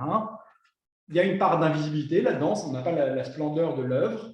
Et du coup, tous ces soins-là, en tant qu'ils tiennent de l'action un peu invisible, on a pris les bonnes décisions, je sais pas, on s'est mis dans un régime ensemble qui va faciliter la vie. Bon, difficile d'en attester de l'extérieur. Ou on a refait tous les jours pendant l'hospitalisation cette toilette. Bon, c'est pareil, il y a aussi peu de choses tangibles. Et bien, ces choses-là demandent tout de même une évaluation. Et en tout cas, une analyse classique du point de vue de l'argent, c'est de dire que là où les objets eux-mêmes ont toujours en plus une durabilité qui est problématique, l'argent, lui, permet de stocker de la valeur une fois pour toutes, pour pouvoir être ensuite réutilisé beaucoup plus tard. S'il fallait exercer la médecine sous la forme du troc, évidemment, le troc pose immédiatement tout de suite plein de problèmes dans toutes les activités humaines, mais il y aurait aussi ce problème du tempo. Il faut que je puisse donner le soin au moment où la personne en aura besoin, et ça va être une activité parfois extrêmement fugitive, et donc ce sera difficile de prouver dans la durée qu'il y a eu quelque chose qui mérite un échange en retour, etc.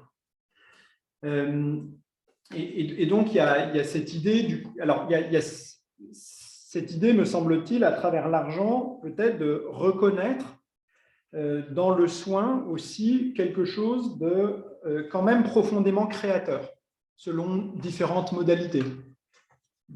Ce n'est pas que de l'œuvre, hein, il y a aussi l'action et le travail, bien sûr, et ces activités n'ont pas à être dévaluées, contrairement à ce qu'Arendt aurait parfois un peu tendance à nous faire croire, au moins pour le travail, disons.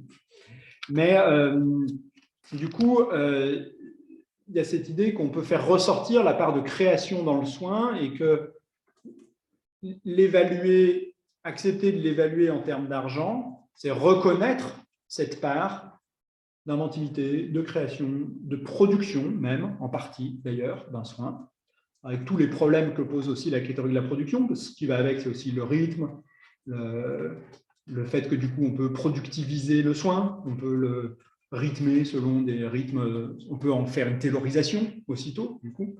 Et ça rejoint la question du temps qu'on évoquait au tout début. Hein.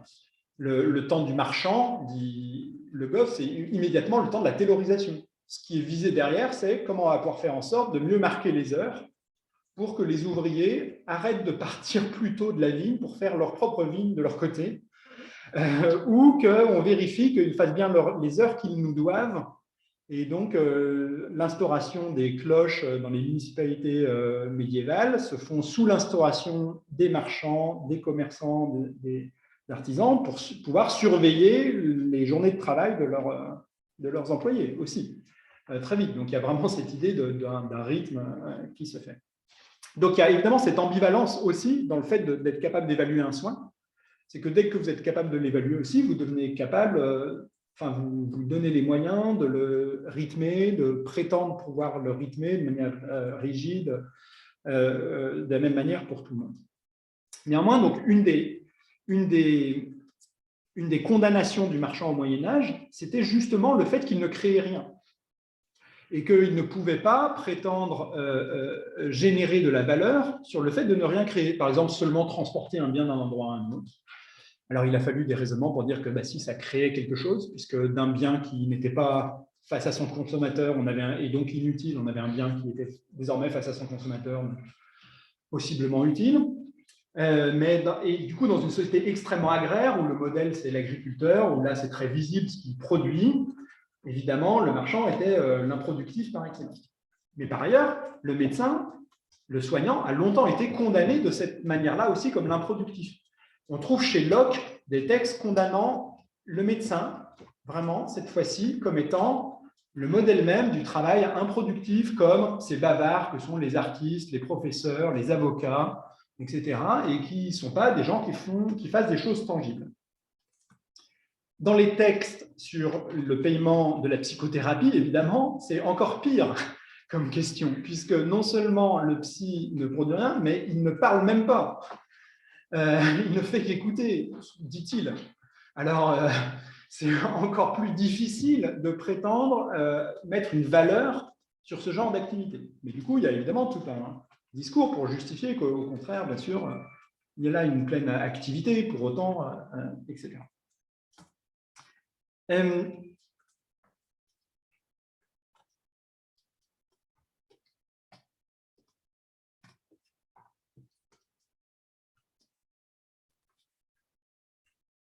Alors, on peut aussi, du coup, souligner que l'argent, alors, et c'est là qu'on va un peu plus en venir aux analyses issues un peu de la psychanalyse, l'argent peut aussi avoir, du coup, de ce point de vue-là, une action libératrice aussi dans la relation de soins, au sens où elle va nous permettre de nous dénouer de la dette que nous pourrions avoir, nous ressentir, disons, envers le soignant. Et même du coup, d'ailleurs, se libérer de la dette. Alors, évidemment, on se rappelle que le don, de ce point de vue-là, a cette ambivalence dont je parlais au départ, que le don peut être quelque chose de libérateur, mais peut aussi être ce qui me lie à la personne qui m'a donné. Vous savez peut-être que Frédéric Van fait certaines de ses dernières chroniques sur France Culture, la question du don, et justement, il y a une d'entre elles où il rappelle cette ambivalence du don, en disant que le don demande justement lui-même une évaluation, que le don peut être aussi agressif, peut être aussi une manière de prendre le pouvoir sur autrui. Et du coup, l'argent, alors ça c'est une analyse aussi classique qu'on retrouve chez Zimmel, par exemple, dans Philosophie de l'argent, l'idée que l'argent a aussi une dimension libératrice importante, au sens où l'argent, ça me permet peut-être, ou semble-t-il, me libérer de ma dette. Alors peut-être que ça ne le fait pas entièrement, et peut-être que ce n'est pas pour rien qu'il y a encore des dons d'ailleurs dans les relations de soins aussi. D'abord parce que je ne suis pas sûr que ça me permette entièrement d'acheter la bienveillance de mon soignant. Peut-être que malgré le fait que je le paye, il va me faire du mal. Donc, il faut faire ces cadeaux propitiatoires.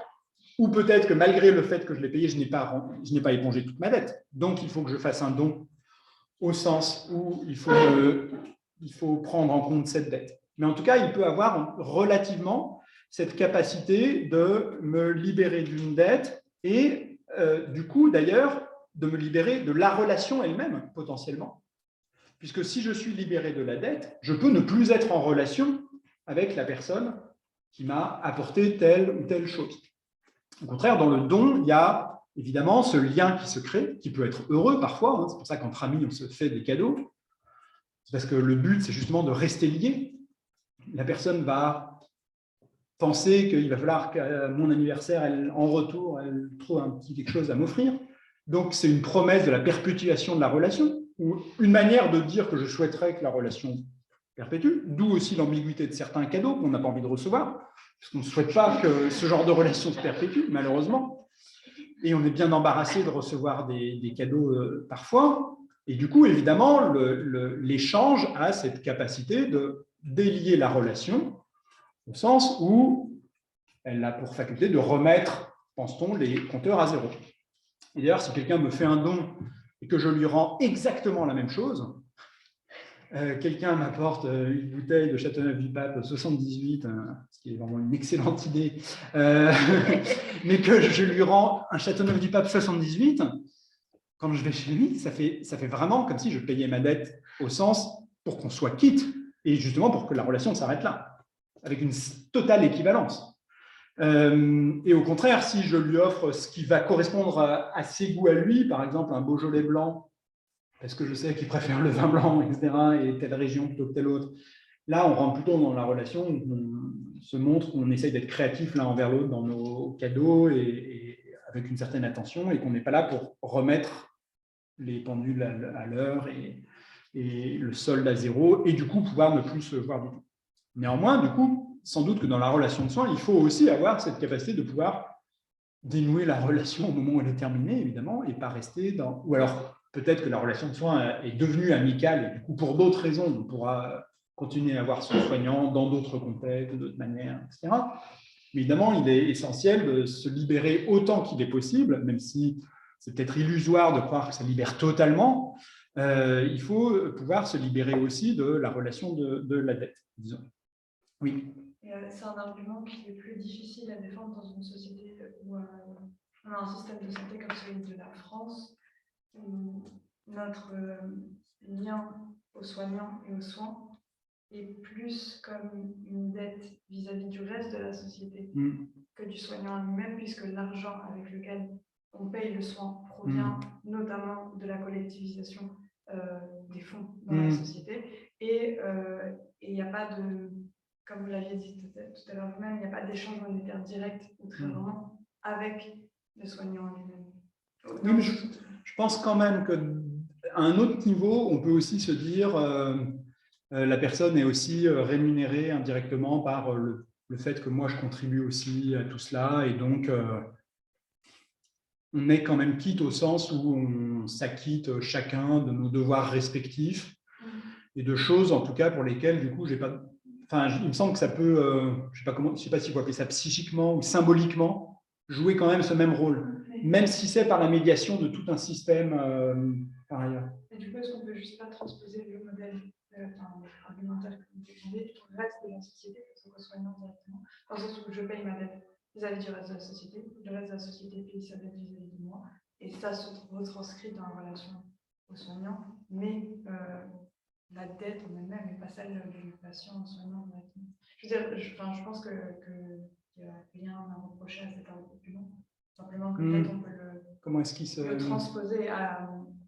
Ce que je vois pas bien, c'est pourquoi j'aurais une dette envers la société. Parce qu'elle a payé, parce que la Sécu a payé les soignants. Ce serait simple. Oui, et la société a une dette envers moi parce que je paye des... Oui, et inversement, il ne fait que me rendre... la société pour qu'elle autorise quelqu'un d'autre à se soigner. Mais que finalement, c'est aussi un lien qui nous dit ensemble, toutes les personnes qui collectivisent, toutes les personnes plutôt que directement... Oui. Alors après, ce qui est intéressant, c'est que c'est un lien qui est d'un tout autre type que le don personnel, du coup, ou même le don médié, de passer par... évidemment, enfin, ça demanderait toute une analyse de voir quel rôle ça a symboliquement, parce que ça introduit tout de suite la notion de la solidarité, qui est hyper importante, mais du coup, moi, à ce stade, je ne sais pas bien comment la faire jouer dans tout ça. Mais en tout cas, je pense qu'effectivement, par nature, peut-être que ça ne distingue pas complètement de ce qui se fait dans la relation qui serait purement la clinique un peu classique, enfin, l'image classique de la clinique de le patient qui paye son unique médecin directement, disons, ou le patient qui paye son psy, disons, du coup, pour prendre les endroits où ça se fait encore, enfin, les activités auxquelles ça correspond encore à ça. Et oui, du coup, juste ce que je voulais souligner, c'est qu'il peut y avoir aussi un sentiment de dette vis-à-vis de la société, au sens où il y a quand même aussi des patients qui peuvent se dire mes soins coûtent quand même très cher, etc. Donc, il y a ça aussi, peut-être symboliquement aussi à décrypter, quoi. Comment ça fonctionne, peut-être ces soins dont j'ai le sentiment que je ne peux pas les rendre, au sens où ma contribution est très en deçà de ce que la société m'a apporté. Du coup, c'est pour ça que d'ailleurs que le système aussi des greffes est très intéressant là-dessus, parce que ça vient aussi proposer une demande de don dans tout ça, continue à être appelé un don, même si c'est sous la forme d'un prélèvement et tout. Et la question de l'insertion des gens dans leur société, pour savoir s'ils sont donneurs ou pas, leur sentiment d'avoir reçu vraiment de la solidarité commune ou pas, est très importante pour être donneur. Moi, je ne sais pas si j'ai bien... Je n'ai pas le mouvement d'avoir super bien répondu à ce que vous disiez, mais... Je me suis très mal exprimée. Justement, je trouve que l'argument est intéressant. Et je pense que dans notre société, il peut s'exprimer aussi d'une autre manière que celle avec laquelle on a expliqué. Je pense que ce qu'on a dit. Oui, qu'en plus de. D'accord, que ça peut se jouer d'une autre manière. Ok. Plus vaste. Ok.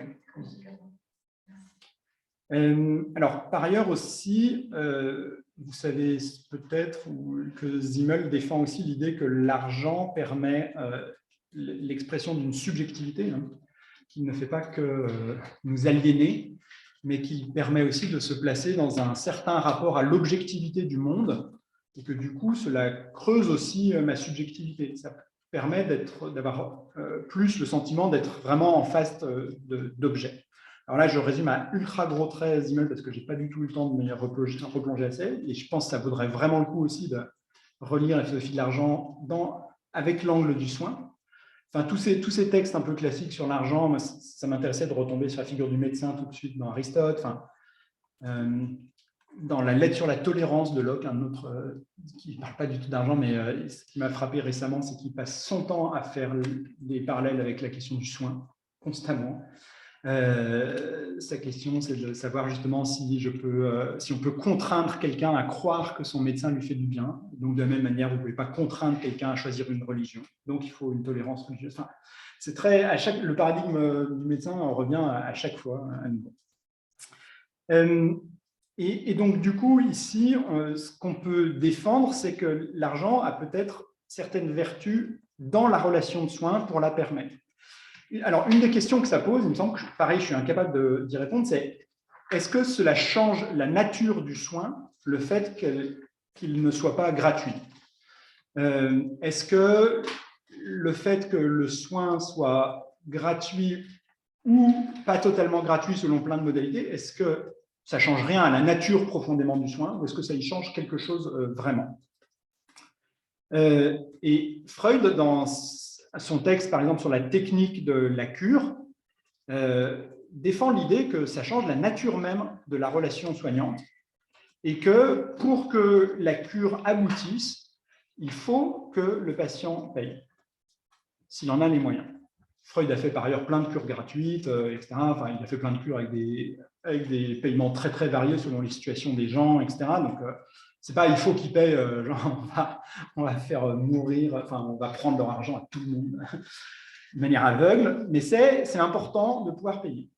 Notamment, dit-il, parce que, alors c'est très étonnant, parce que cela replace la relation de soins dans le monde réel. Je vais essayer de vous retrouver la citation exacte, ça serait mieux quand même. En tout cas, il considère que dans les cures qu'il a faites où les patients ne payaient pas, ça rendait la cure, ça empêchait la cure de fonctionner. Parce que, alors, soit les patients se croyaient élus, on me donne gratuitement des soins, je suis donc son préféré. Et du coup, ça introduisait de la surséduction dans la relation de cure qui déjà existe en plus, de toute façon, via le transfert. Ou alors, ça mettait le patient dans une relation de dette, et du coup, le psychanalyste encore plus dans une relation de figure paternelle contre laquelle on s'irrite parce qu'on est en dette, et que fondamentalement, la dette, c'est aussi pénible, ce n'est pas juste quelque chose qu'on reçoit. Bref, que tout ça empêchait la relation de transfert de fonctionner correctement. Et aussi que ça permettait trop facilement au patient de s'introduire dans une relation un peu molle à sa propre cure en se disant qu'il n'était peut-être pas très urgent de la résoudre, puisque de toute façon, ça pouvait durer éternellement, puisque ça ne lui coûtait pas un sacrifice de quelque ordre qu'il soit. Et qu'au contraire, faire payer la cure obligeait à une obligation de résultat. Et notamment, dit Freud, d'ailleurs, cette pratique commune, mais qui n'est pas seulement dans la psychanalyse, d'ailleurs, ou même dans la psychothérapie plus largement, de faire payer la séance qu'on a programmée et à laquelle on ne va pas, à laquelle on ne peut pas aller finalement. Et Freud dit notamment parce que les résistances, évidemment, sont une chose essentielle à lever dans une cure psychanalytique. Et une des manières pour les résistances de s'exprimer, c'est de se défiler et pas venir à sa séance. Et donc, pour s'obliger à contrer la résistance, il faut rendre payante la séance qu'on se permet, soi-disant, parce qu'on ne pouvait vraiment pas, de ne pas y aller. pour éviter les subterfuges par lesquels l'inconscient continue à se défiler pour ne surtout pas être débusqué, disons. Et donc l'idée, c'est aussi de montrer, bien sûr, que la relation de psychothérapie ici est bien une relation technique, est bien une relation dans laquelle il y a une activité qui est fournie par l'analyste. Lacan, dans son texte sur la direction de la cure aussi, se moque un peu enfin se moque beaucoup. Lacan, quand il se moque, c'est pas un peu, pardon. C'est des textes d'une sauvagerie tout le temps. Il parle d'un texte, en note, il dit « je ne cite même pas les auteurs, tellement le texte est nul ». Pour arriver à des relations intellectuelles de ce degré de mépris, il faut quand même être à une époque… Bref, donc… et du coup, il décrit des gens qui en font des tonnes sur l'analyste soigne par ce qu'il est, et non pas par ce qu'il fait, par ce qu'il dit. Et qui est un discours qu'on retrouve d'ailleurs souvent dans le milieu soignant. Et Lacan dit que c'est assez dangereux, ce discours-là, parce que du coup, ça va vers cette idée un peu d'un don de soi qui serait totalement inidentifié, une sorte d'aura un peu mystérieuse, et qui du coup continuerait à dire que la relation de soins n'est pas une relation technique, que tout ça est très indéfinissable, et du coup, on ne verra pas pourquoi il faudrait payer pour ce que quelqu'un est, du coup. On peut comprendre pourquoi il faut payer pour ce que quelqu'un a fait et pour ce qu'il a dit, si on accepte de dire qu'un dire, c'est quand même un faire, et pour son écoute, si on accepte de dire qu'une écoute, c'est un faire. Mais si on devait le payer juste pour ce qu'il est, c'est bien compliqué. Par ailleurs, du coup, ça permet aussi de se demander, peut-être, cet angle par la psychanalyse, de se demander un peu quelle est la pulsion qu'on pourrait avoir derrière la tentation de ne pas payer le soin. Derrière cette question de se dire, mais pourquoi, au fond, devrions-nous payer les soins? Et pourquoi ils ne devraient pas être de l'ordre de la charité? Et est-ce qu'il n'y a pas un peu, du coup, cette volonté d'être un peu dans une relation d'être particulièrement choyé, disons, et au moins payer, c'est une manière aussi de rééquilibrer la relation en disant, en partie, c'est moi qui prends soin de moi dans l'histoire. Je prends soin de moi en recueillant dans une autre activité ce qui me permet de payer mes soins.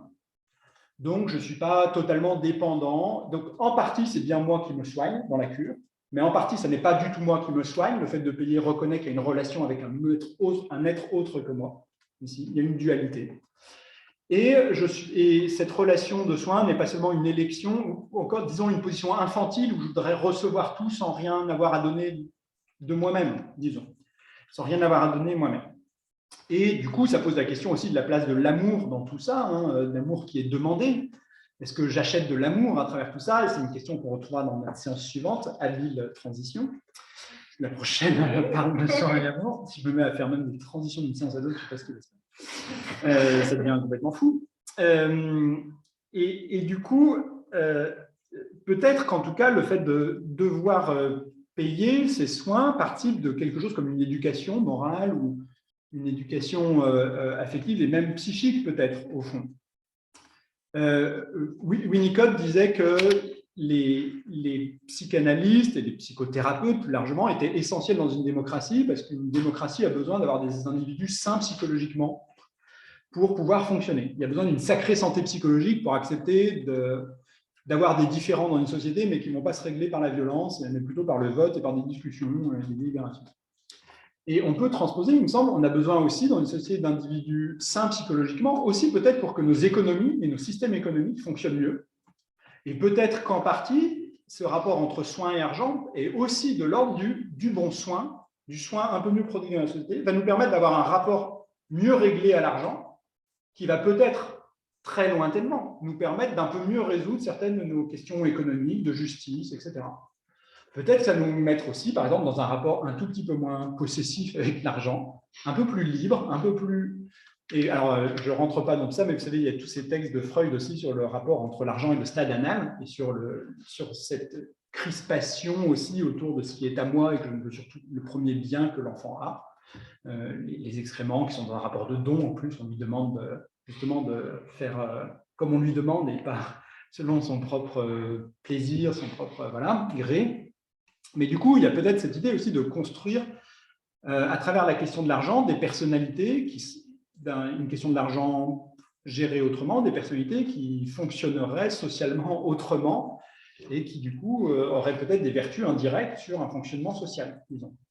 Et encore une fois, que cela passerait peut-être non pas par le fait d'abolir la question de l'argent dans la relation de soins, mais de la faire vivre autrement.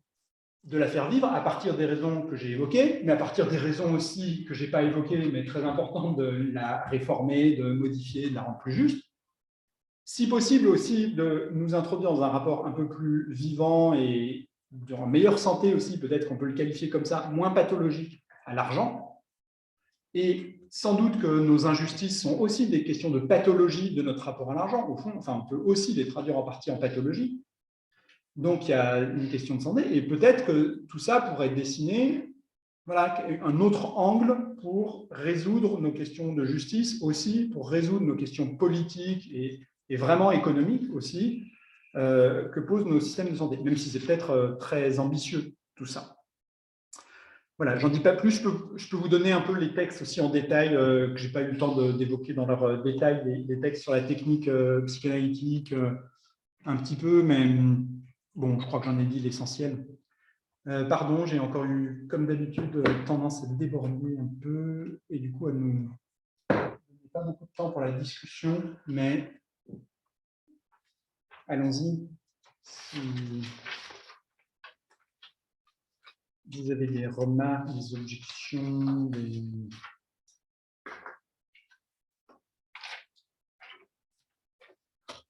une très grosse colère.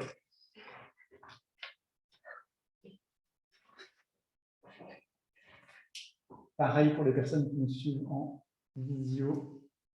Je pense que vous pouvez intervenir à l'oral ou peut-être mettre sur le Zoom, ce qui supposerait peut-être mettre dans le chat, ce qui supposerait que je vois le chat. OK.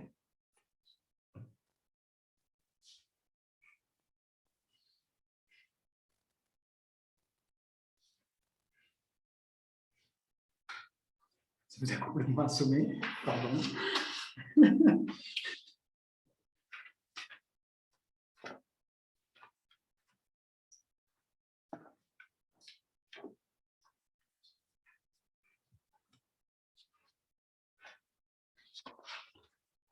Pardon.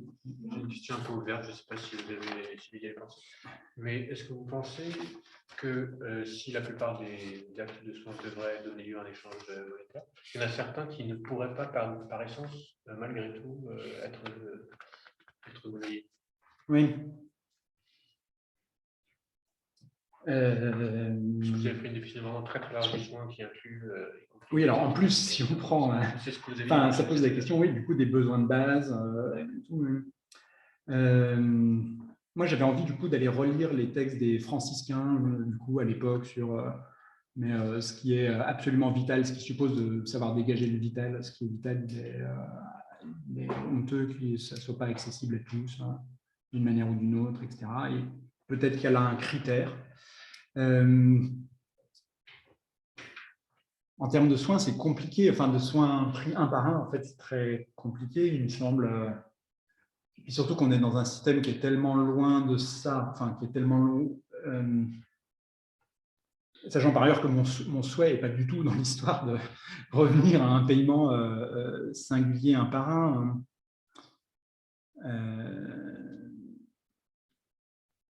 Je ne sais pas bien quel serait le critère qu'on pourrait trouver pour dire. Il me semble que dans l'obligation déontologique par les médecins de soigner, je ne sais même pas si c'est spécifié d'ailleurs, quels sont les soins qu'un médecin est obligé de prodiguer s'il est le seul présent, etc. J'imagine que c'est des soins de l'ordre de l'urgence et du vital. Mais est-ce qu'il y a eu des jurisprudences sur définir ça? C'est-à-dire des gens qui disaient j'ai un petit bobo et si vous êtes médecin, vous devez du coup me le soigner. Et des soignants qui ont dit genre non, mais ça n'est pas évident. C'est sûr que ça a dû se produire. Il y a dû y avoir des cas à la marge, sûrement. De toute façon, il n'y avait pas de question. J'en discutais avec les urgences qui disaient que quand il y avait urgence vital, on ne demandait même pas aux patients son consentement. par exemple. Oui, en plus, la question du Le médecin est consentement obligé, est même si le abolie. patient n'a pas envie- même si le patient n'a pas envie de se faire soigner. Donc, par définition, c'est gratuit. Enfin, je veux dire, Oui. Je ne sais pas ça, quels seraient les critères. c'est pas une question Mais en fait, critère, on a les mêmes questions, il me semble, par transposition sur quels soins on accepte de rendre non remboursables, etc. parce que quand- Où est le critère ouais. sur un soin qui nous paraît possible de ne pas rendre accessible absolument à tous, quoi. Est-ce que ce serait Ou de le rendre accessible que par des critères financiers. Ce qui veut pas dire que... Je ne sais pas si c'est un critère intelligent, mais il y a des soins que de toute façon on ne pourrait pas se permettre de rembourser, qui nous mettent dans une dette à vie, qui arrive. Et y compris des soins médicaux, mais pas que d'ailleurs. Les soins qu'on reçoit de ses parents, par exemple, c'est une dette insolvable. Inversement, il y a certains soins médicaux qui sont insolvables, enfin, je pense pour tous. Je ne sais pas si c'est un critère. Peut-être, de l'insolvable pour la personne qui le reçoit. Je sais pas. Un autre critère de démarcation, c'est est-ce que ça représente une gêne? C'est là où on fait la différence entre les soins esthétiques et les soins curatifs. C'est est-ce que ça représente une gêne dans la vie du patient de manière générale? Par exemple, les soins orthodontiques, généralement, je crois, sont pas remboursés ou se reviennent à très cher. Mais si on doit se faire opérer parce que l'emplacement des dents dans notre bouche risque d'occasionner une gêne dans la respiration, le soin devient médical et remboursé. Oui, mais après, ce qui pose problème, c'est tout ce qui est à la marge entre les deux, quoi. Enfin, à la frontière entre les deux. Là, et les soins orthodontiques sont pris en charge chez les enfants de moins de 16 ans. Entièrement? Oui. Oui, en plus, c'est là que ça serait évidemment intéressant d'avoir des enquêtes un peu détaillées sur les faits, etc. Est-ce que le fait que la psychothérapie ne soit pas remboursée, ça rentre en compte justement le critère là, l'approche de la psychanalyse, notamment du fait qu'il faille que ce soit important dans le soin, que ce soit payé par le patient? Ça fait partie des débats sur le remboursement. Je ne sais pas du tout si c'est invoqué actuellement dans les débats, parce que effectivement les psychologues au moins cherchent à obtenir un remboursement et meilleur de leurs séances, etc. Et je ne sais pas si l'argument du ah oui, mais du coup on va perdre le geste du patient qui est introduit dans les débats. Je ne saurais pas vous dire. Sachant qu'en plus, psychologue et psychanalyste, ça ne se retrouve pas complètement. À mes yeux, ça ne pèserait pas fort comme argument contre la nécessité de l'accessibilité aux soins pour les personnes les moins avantagées. Enfin, je pense que tu dis oui, mais si on ne fait pas payer la personne, elle ne viendra pas à ces consultations. Ce n'est pas un argument assez fort contre oui, mais il faut que les personnes qui n'ont pas les moyens de payer puissent avoir droit aux consultations aussi. Je pense que c'est peut-être pas souhaitable que cet argument de la relation rentre dans le débat, à mes yeux. Ce que je veux dire, c'est que je ne sais pas si c'est utilisé par des psychanalystes dans les débats actuels. Il n'y a pas conscience de ça. Mais est-ce qu'on ne peut pas partir du postulat aussi que dans une société où l'accès aux soins est déjà assez difficile et déjà assez stigmatisé, etc., en tout cas pour le soin psychologique, le fait d'imaginer, c'est pas très charitable d'imaginer qu'il y a des personnes qui aillent chez le psychanalyste sans vouloir se faire soigner. Parce que c'est une certaine motivation. Oui, non, mais dans la théorie psychanalytique, c'est pas une question de charitable ou pas, c'est que c'est une résistance de la part d'un appareil psychique au dévoilement que la cure est en train d'opérer. C'est pas que j'ai pas très envie d'aller mieux, c'est que je suis dans une ambivalence entre j'ai envie d'aller mieux, mais le coût que ça aurait d'aller mieux en termes de vérité sur moi-même, etc. Donc c'est plus compliqué que seulement juste est-ce que des gens ont la flemme de se soigner, quoi. Et du coup ça te demande une sorte de maniement un peu subtil de la question de l'argent. Et Freud dit aussi le psychanalyste doit être capable d'être aussi franc dans sa manière d'aborder l'argent qu'il est censé être capable d'aborder la sexualité. Et ça fait partie des choses délicates, évidemment, à aborder, et donc il doit aussi donner l'exemple là-dessus. Et ça fait partie, du coup, d'un ensemble plus général, d'un lieu, d'un cabinet dans lequel il y a une certaine franchise à l'égard de questions pas faciles à aborder. Mais après, je ne sais pas si ça suffit à justifier entièrement, hein, mais je ne sais pas ce que deviendrait une cure de psychanalyse si elle était remboursée de A à Z. On pourrait sans doute imaginer que, en fait, par ce biais symbolique dont on parlait, on pourrait imaginer que les patients se sentent quand même tenus de venir à leur séance de psychanalyse, et puis que dans leur relation de psychothérapie, il y aurait d'autres manières qui seraient trouvées pour essayer de lever les résistances. Après tout, la seule manière de lever la résistance à l'analyse n'est pas de venir juste au moment qui a été prévu au départ. Donc, et puis, il y a plein de gens qui ont une pratique qui est d'une relative souplesse aussi à l'égard de cette question de est-ce qu'il faut absolument venir à sa séance, etc. Donc, il y a des aménagements aussi, de toute façon. Ouais. Mais j'ai l'impression que cette question de faut-il rémunérer pour une psychanalyse, par exemple, ça fait penser à celle que tu as posée un peu avant, le soin gratuit ou payant. Est-ce que ça change la nature du soin? Et donc Freud dit oui. Et je me disais, est-ce que ça change le soin directement ou est-ce que ça change la relation à celui qui prodigue le soin? Parce que j'ai la sensation qu'en fait, un soin peut être le même, mais que payer ou vous voyez quelqu'un, ça met du professionnalisme en fait dans la relation. Donc une forme de distance, sans que le geste ni l'effet produit par le soin en soit directement impacté. Bien sûr que la relation impacte le soin, mais en fait, c'est à titre plus indirect, j'ai l'impression. Donc, est-ce qu'une psychanalyse payée ou non payée, ça ne change pas plus le rapport entre les deux personnes que ce qui se joue en termes techniques ou en termes même compassionnels qui pourraient se faire à ce moment-là, en fait? Oui, mais alors, déjà, dans une psychanalyse, c'est essentiel.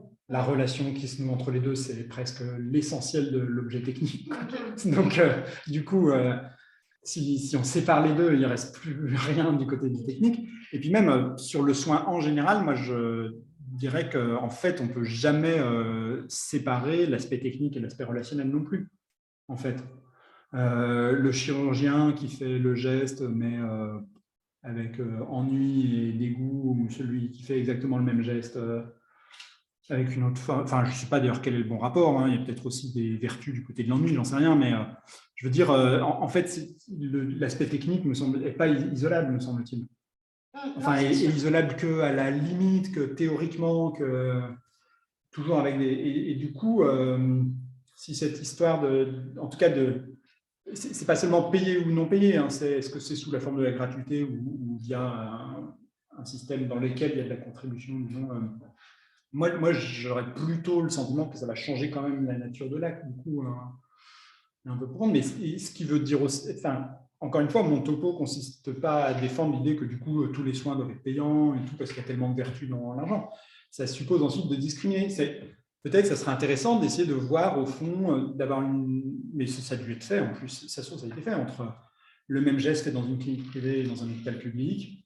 Qu'est-ce que ça change au fond, le fait que le rapport à la question monétaire soit différent, et qu'est-ce que ça change même à la teneur du soin peut-être. Au fond, ça doit changer quelque chose à la teneur du truc.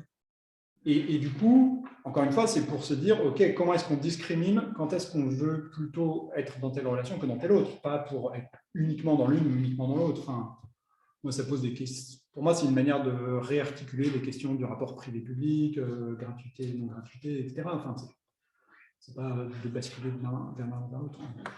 Et peut-être qu'on peut faire le lien avec la séance d'avant sur le pathos, parce que la part du pathos qu'il y a dans le soin, c'est quelque chose qui justement n'est pas, qu'on ne quantifie pas et donc qui est difficilement, qu'on ne peut pas monétiser.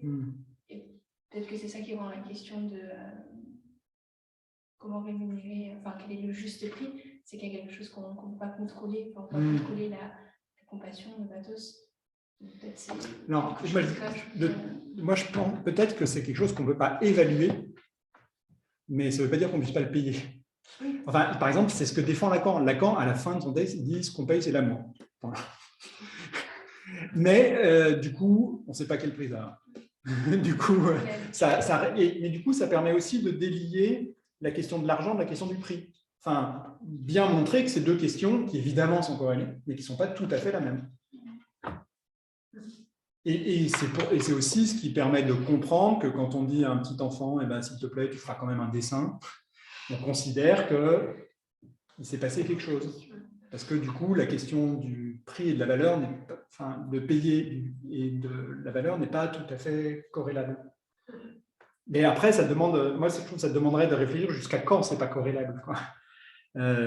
Parce que du coup, chez Lacan, il y a aussi cette idée qu'il faut qu'il y ait une petite privation, que ça corresponde à une certaine privation de jouissance. C'est-à-dire que quand je paye, je dis, il y a quelques trucs que je peux me payer en moins, quoi.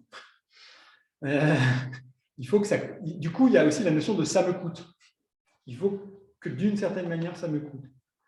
Dans certaines circonstances, et encore une fois, hein, pas quand on doit me faire un massage cardiaque, hein, clairement.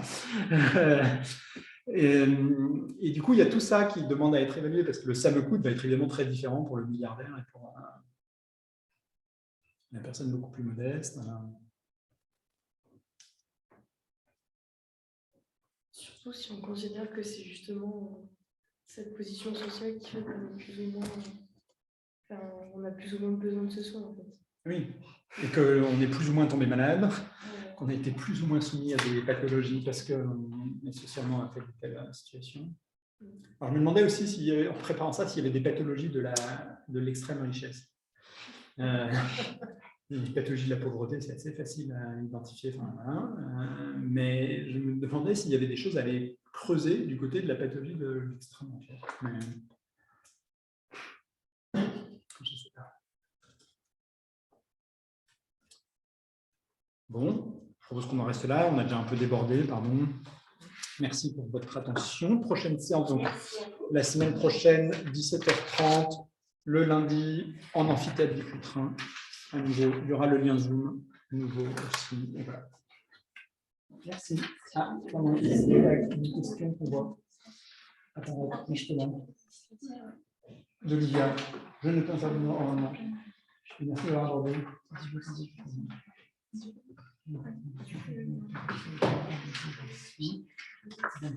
Olivia, si tu nous entends, je lis ta question et puis on essaiera de s'en parler à un autre moment. Pardon, je n'avais pas vu arriver.